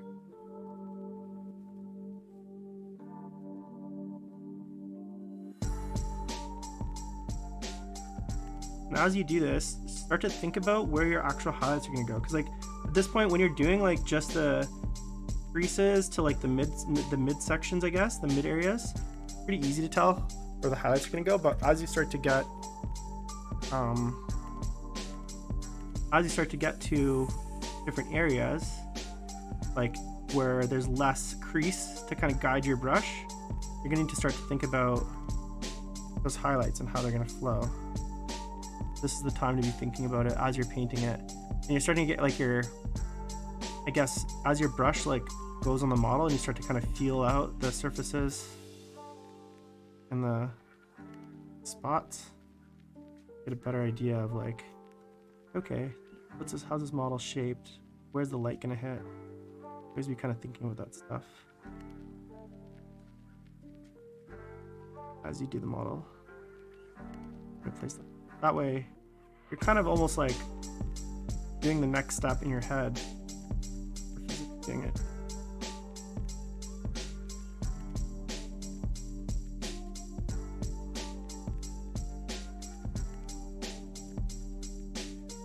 Alright, so there's basically all of our green. Okay. This is my only model that I've painted so far. Fine. So if that makes it my main army project, then sure. All right, so now I'm gonna mix up some of that brighter tone, that yellow. And I don't want to go too crazy, but I don't want to see. I'd rather do a brighter highlight thin than a less bright highlight but thicker. If it's thin, I can do like a much brighter highlight. So now I'm gonna go in like this. We're gonna kind of do that whole process again, but this time we'll leave a little bit more that previous layer exposed. And I might find that this is actually too bright compared to the previous color. And what I can do then is I can go in and I can fix that as well. But one thing to keep in mind is you want to wait for the paint to actually dry, because especially I find the Pro Acryls, sometimes they go on a lot stronger than they show up.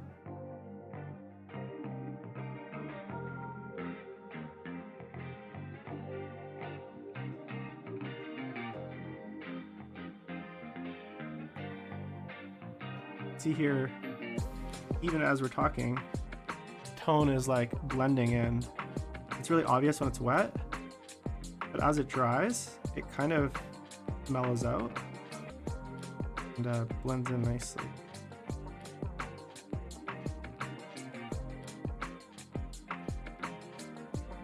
So you can see how kind of dark it is, but it will mellow out.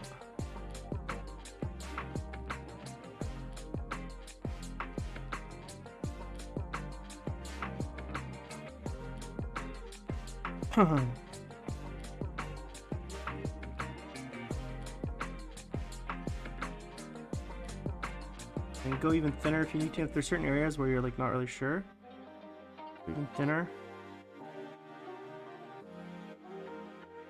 And let the paint kind of work for you. You know? You go with a really thin translucent paint. And get it to do all the work for you. Not really blending. Phasing up.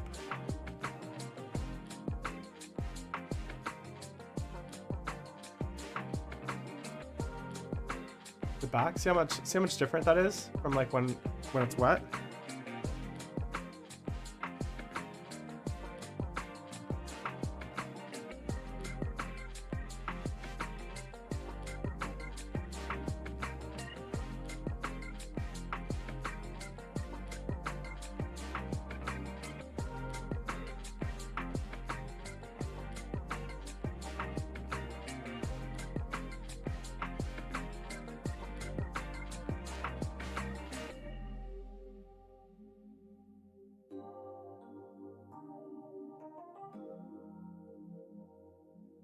It's okay to, like, you know, if you're not sure, err on the side of like thinner paint versus thicker. And then once it's dried, you can always do a second coat. But this is a big part of painting, is like understanding how your individual paints will work. And remember, each brand and paint specifically is different, and it's going to kind of have different finishes, and it's going to look slightly different on the model. So understanding that and like understanding how your paints actually like work on the model is like a big part of like your painting skill, I guess, because like you don't want to use a paint in a way that it's not gonna work, and then have to like go and like redo a bunch of stuff for like, you know.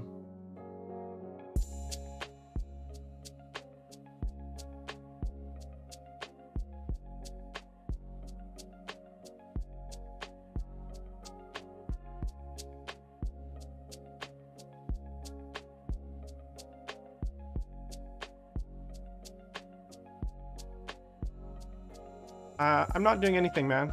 This is a model for a potential Eldar army that I might do. I don't have any sort of... I want to paint an Eldar army, but I obviously... I haven't even thought about tournaments and stuff like that. Like, that's not where I'm at in this project. I'm basically doing a test model. This is a test model for a potential army project. I guess that's the best way I can answer your question without like... But yes, the plan is that I start an Eldar army for my personal, but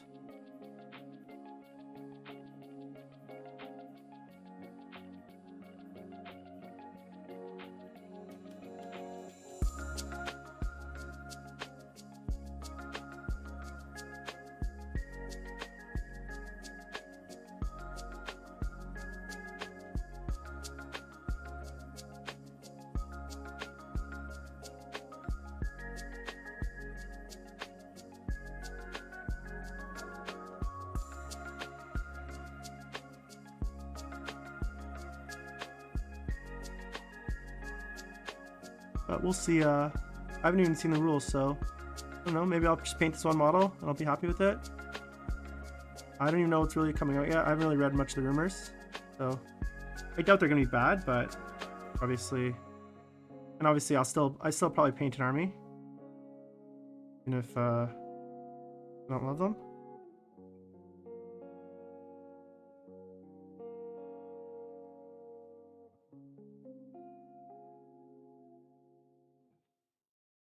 You can see here, it's a little bit harsh, and I'm going to show you how to fix that in a sec. So let me finish with this tone.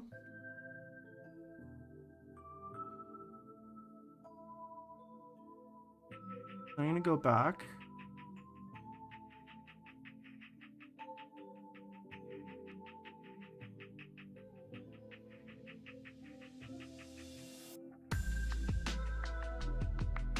I'm liking it though, the more that kind of comes along.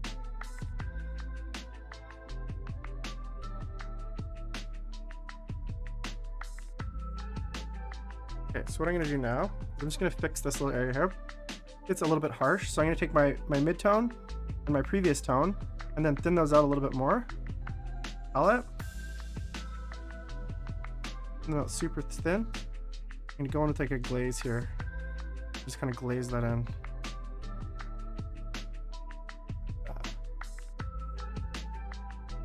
To help kind of smooth out that jarriness, I guess, how jarred that highlight is. So if there's anywhere where there's like a highlight that seems a little bit too harsh, just take your last two highlight colors, mix them together, make like a thin glaze from it, and kind of paint that in the transition really very thinly, and that'll help kind of marry the colors together. All right. What do you guys think so far? All right, now I'm gonna go in for the final highlight. Now I'm gonna go very, very thin with this and very, very bright with this, the pure yellow here. And I'm just gonna hit this on the very tips of the edges. Knee here.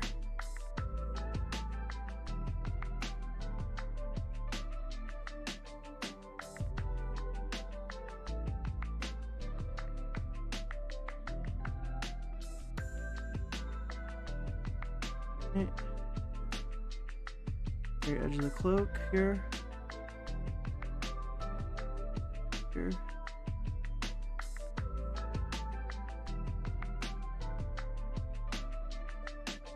You can see as I added this yellow, it kind of desaturated the green, which is what I wanted.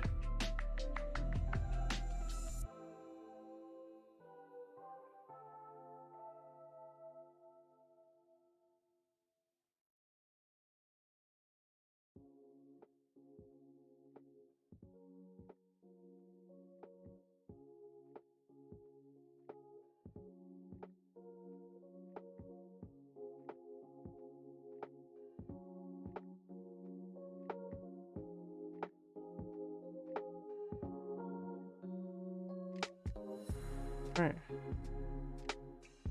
Again, I'm going to do the similar methods I did before. There's a few spots where I feel like it's not as smooth as I'd like. I'm just going to thin out my mid. I'm going to paint that in. Transition. Gaps. Smooth it out.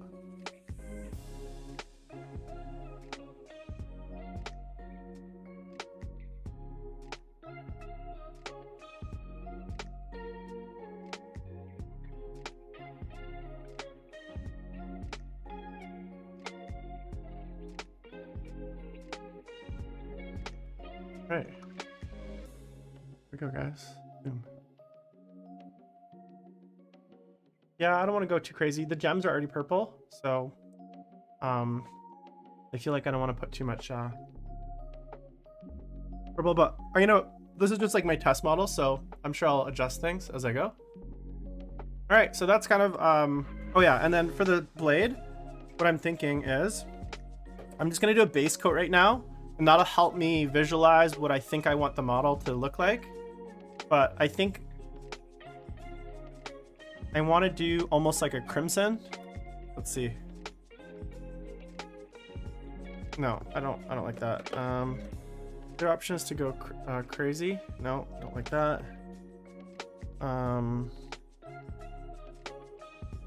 Let's see.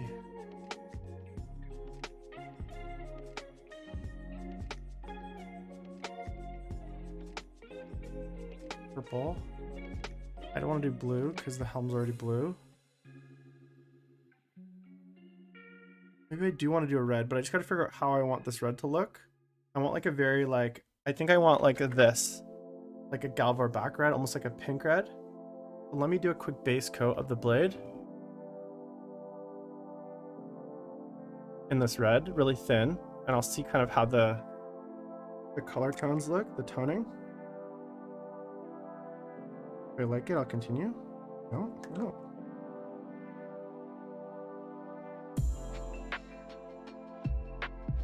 Got a little bit of Galvar back red, of the color red I want.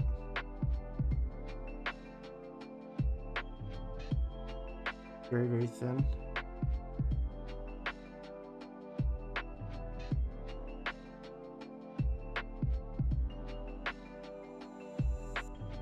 I want to keep it quite dark, except for like the very edges where it kind of glows up.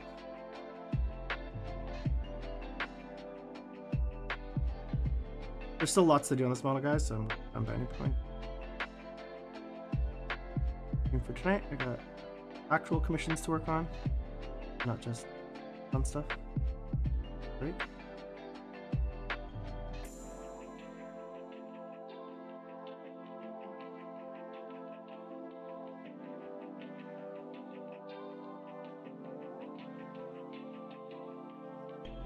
Actually, like that. Like the tone is which is kind of what I was looking for. Kind of a desaturated, almost like purplish red. And then keep it quite dark for most of it, but then go like go a little bit brighter near the edges into an orange almost, versus a pink or a bright red.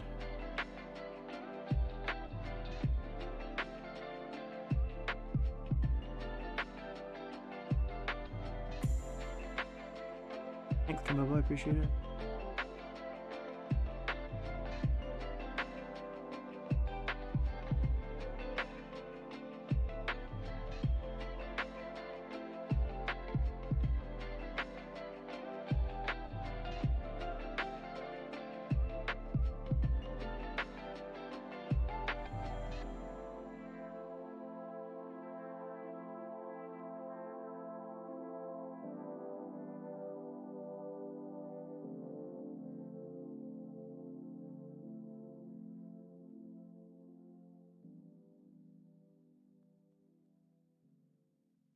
Oh.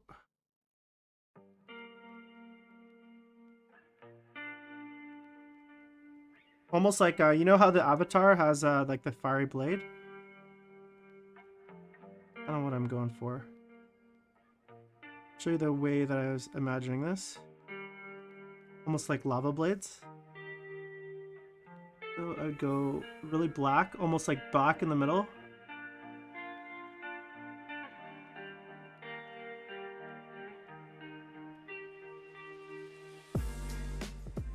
Back in parts of it.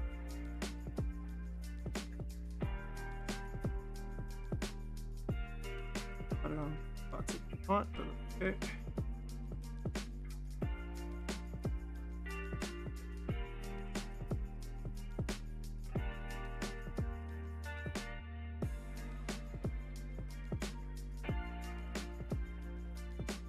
See, this is here I got a little bit on the robe there. Place of my mid-tone.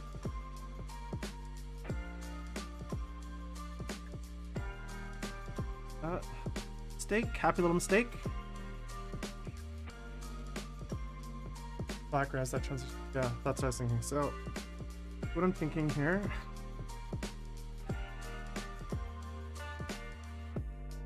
So, okay.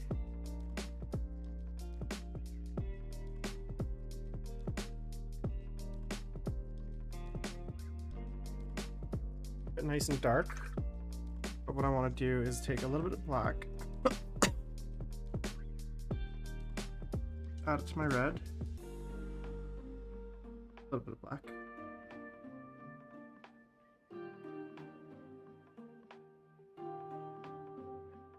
So, go through, oh,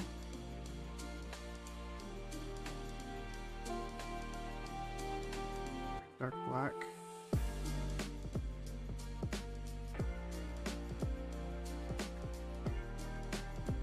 Then I'm gonna pick an orange that I think is crazy. Oh, Barackroll will never let me down. Go straight Barackroll.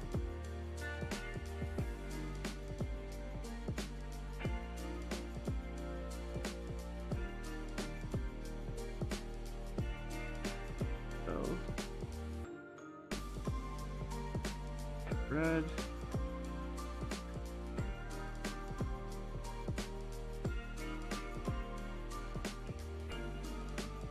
Kind of looks ugly. I think I need to go probably mid-tone, not a mix.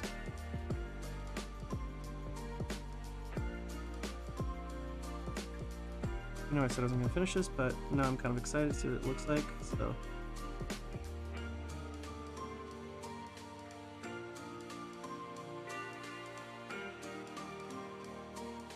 But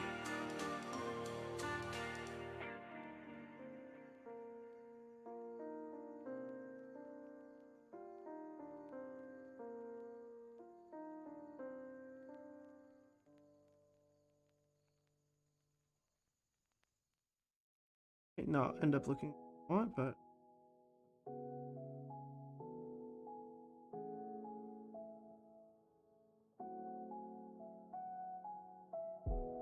heard it. Pretty really thin colors.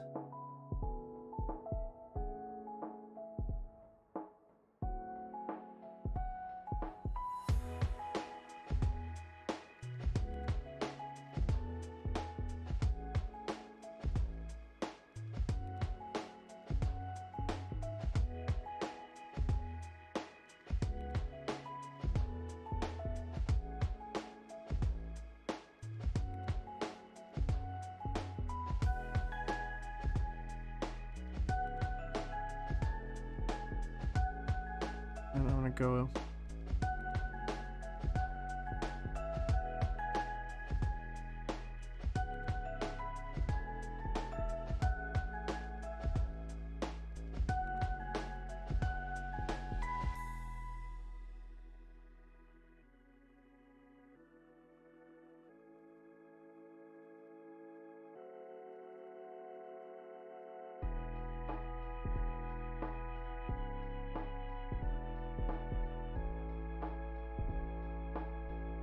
work out, guys, but part of why do you need this model?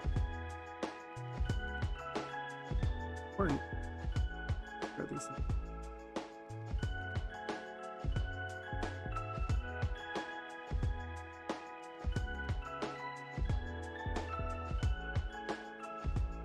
Works and what doesn't work.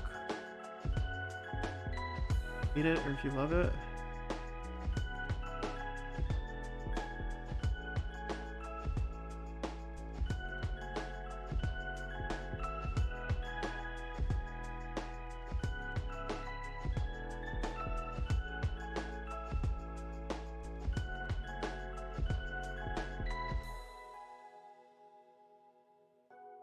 Glaze in a little bit of red here, which I will do at the end.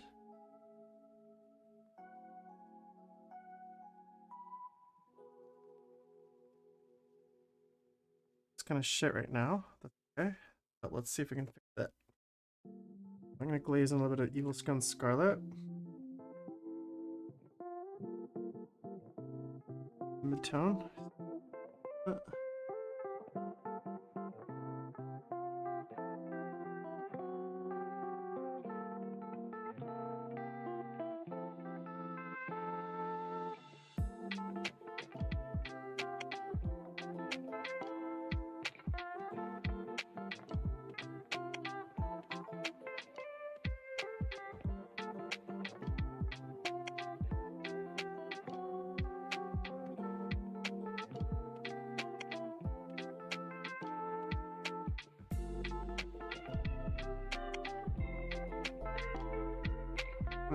I have plans, guys. I know it looks like shit right now, but bear with me. It's coming.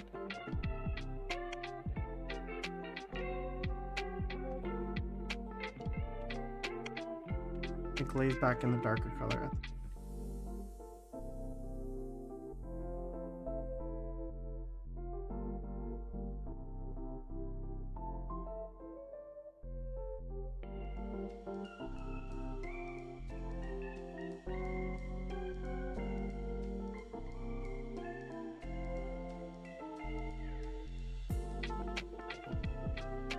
Be good practice for my Avatar of Cain.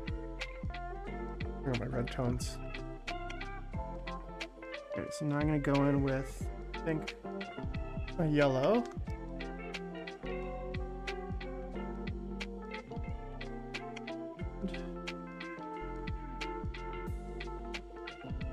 The orange.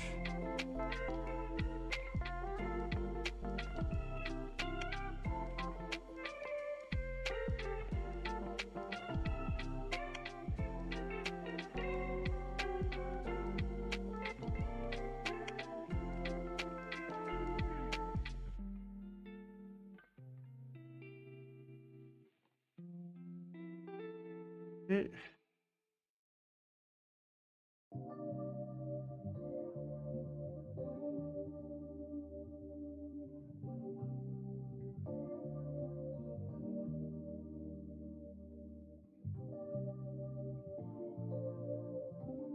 Working, but trying. Going a bit more yellow.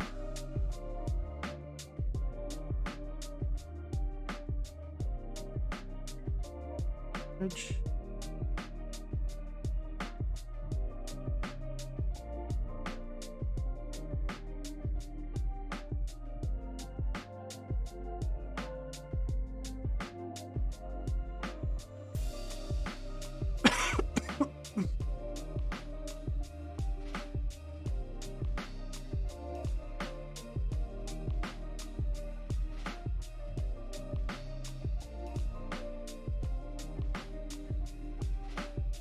Okay. What are your Russian bots? All right, now I'm gonna blaze back in a little bit of that dark mid-tone.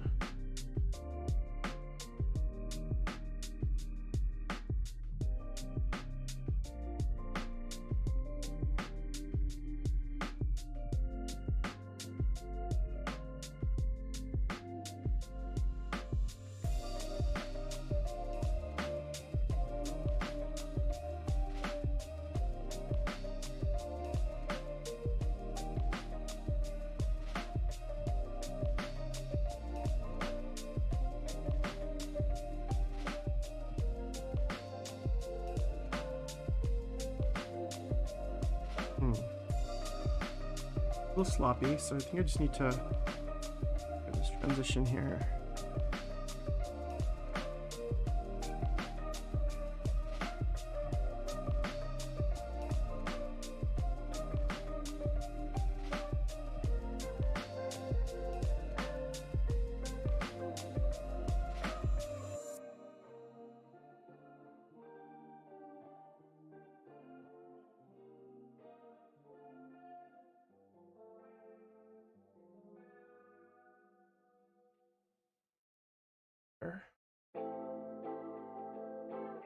But what's it missing? Ink.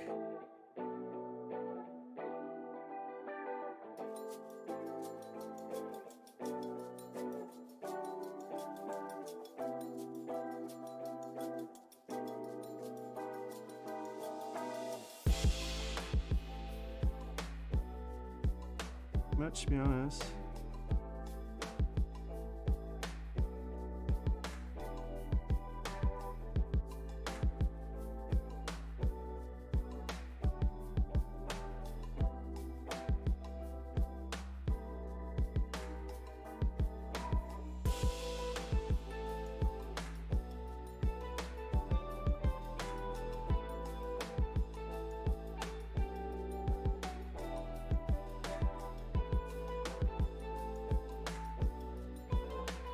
It's annoying.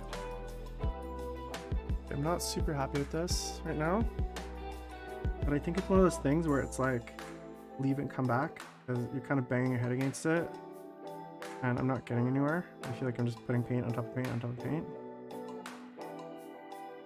Think about how I want to fix it.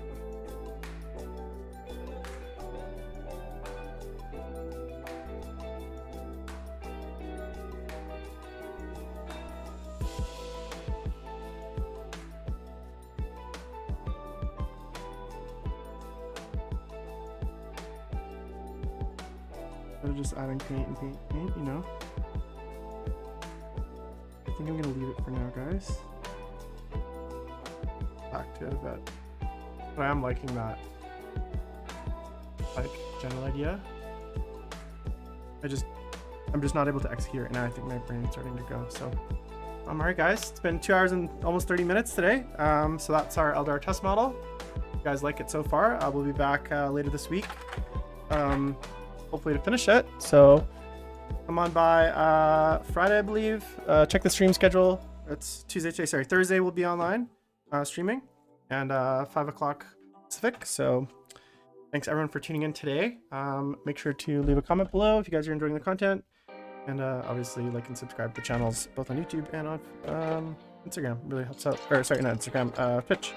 So that's it for today, guys. My name is Jim, and yeah.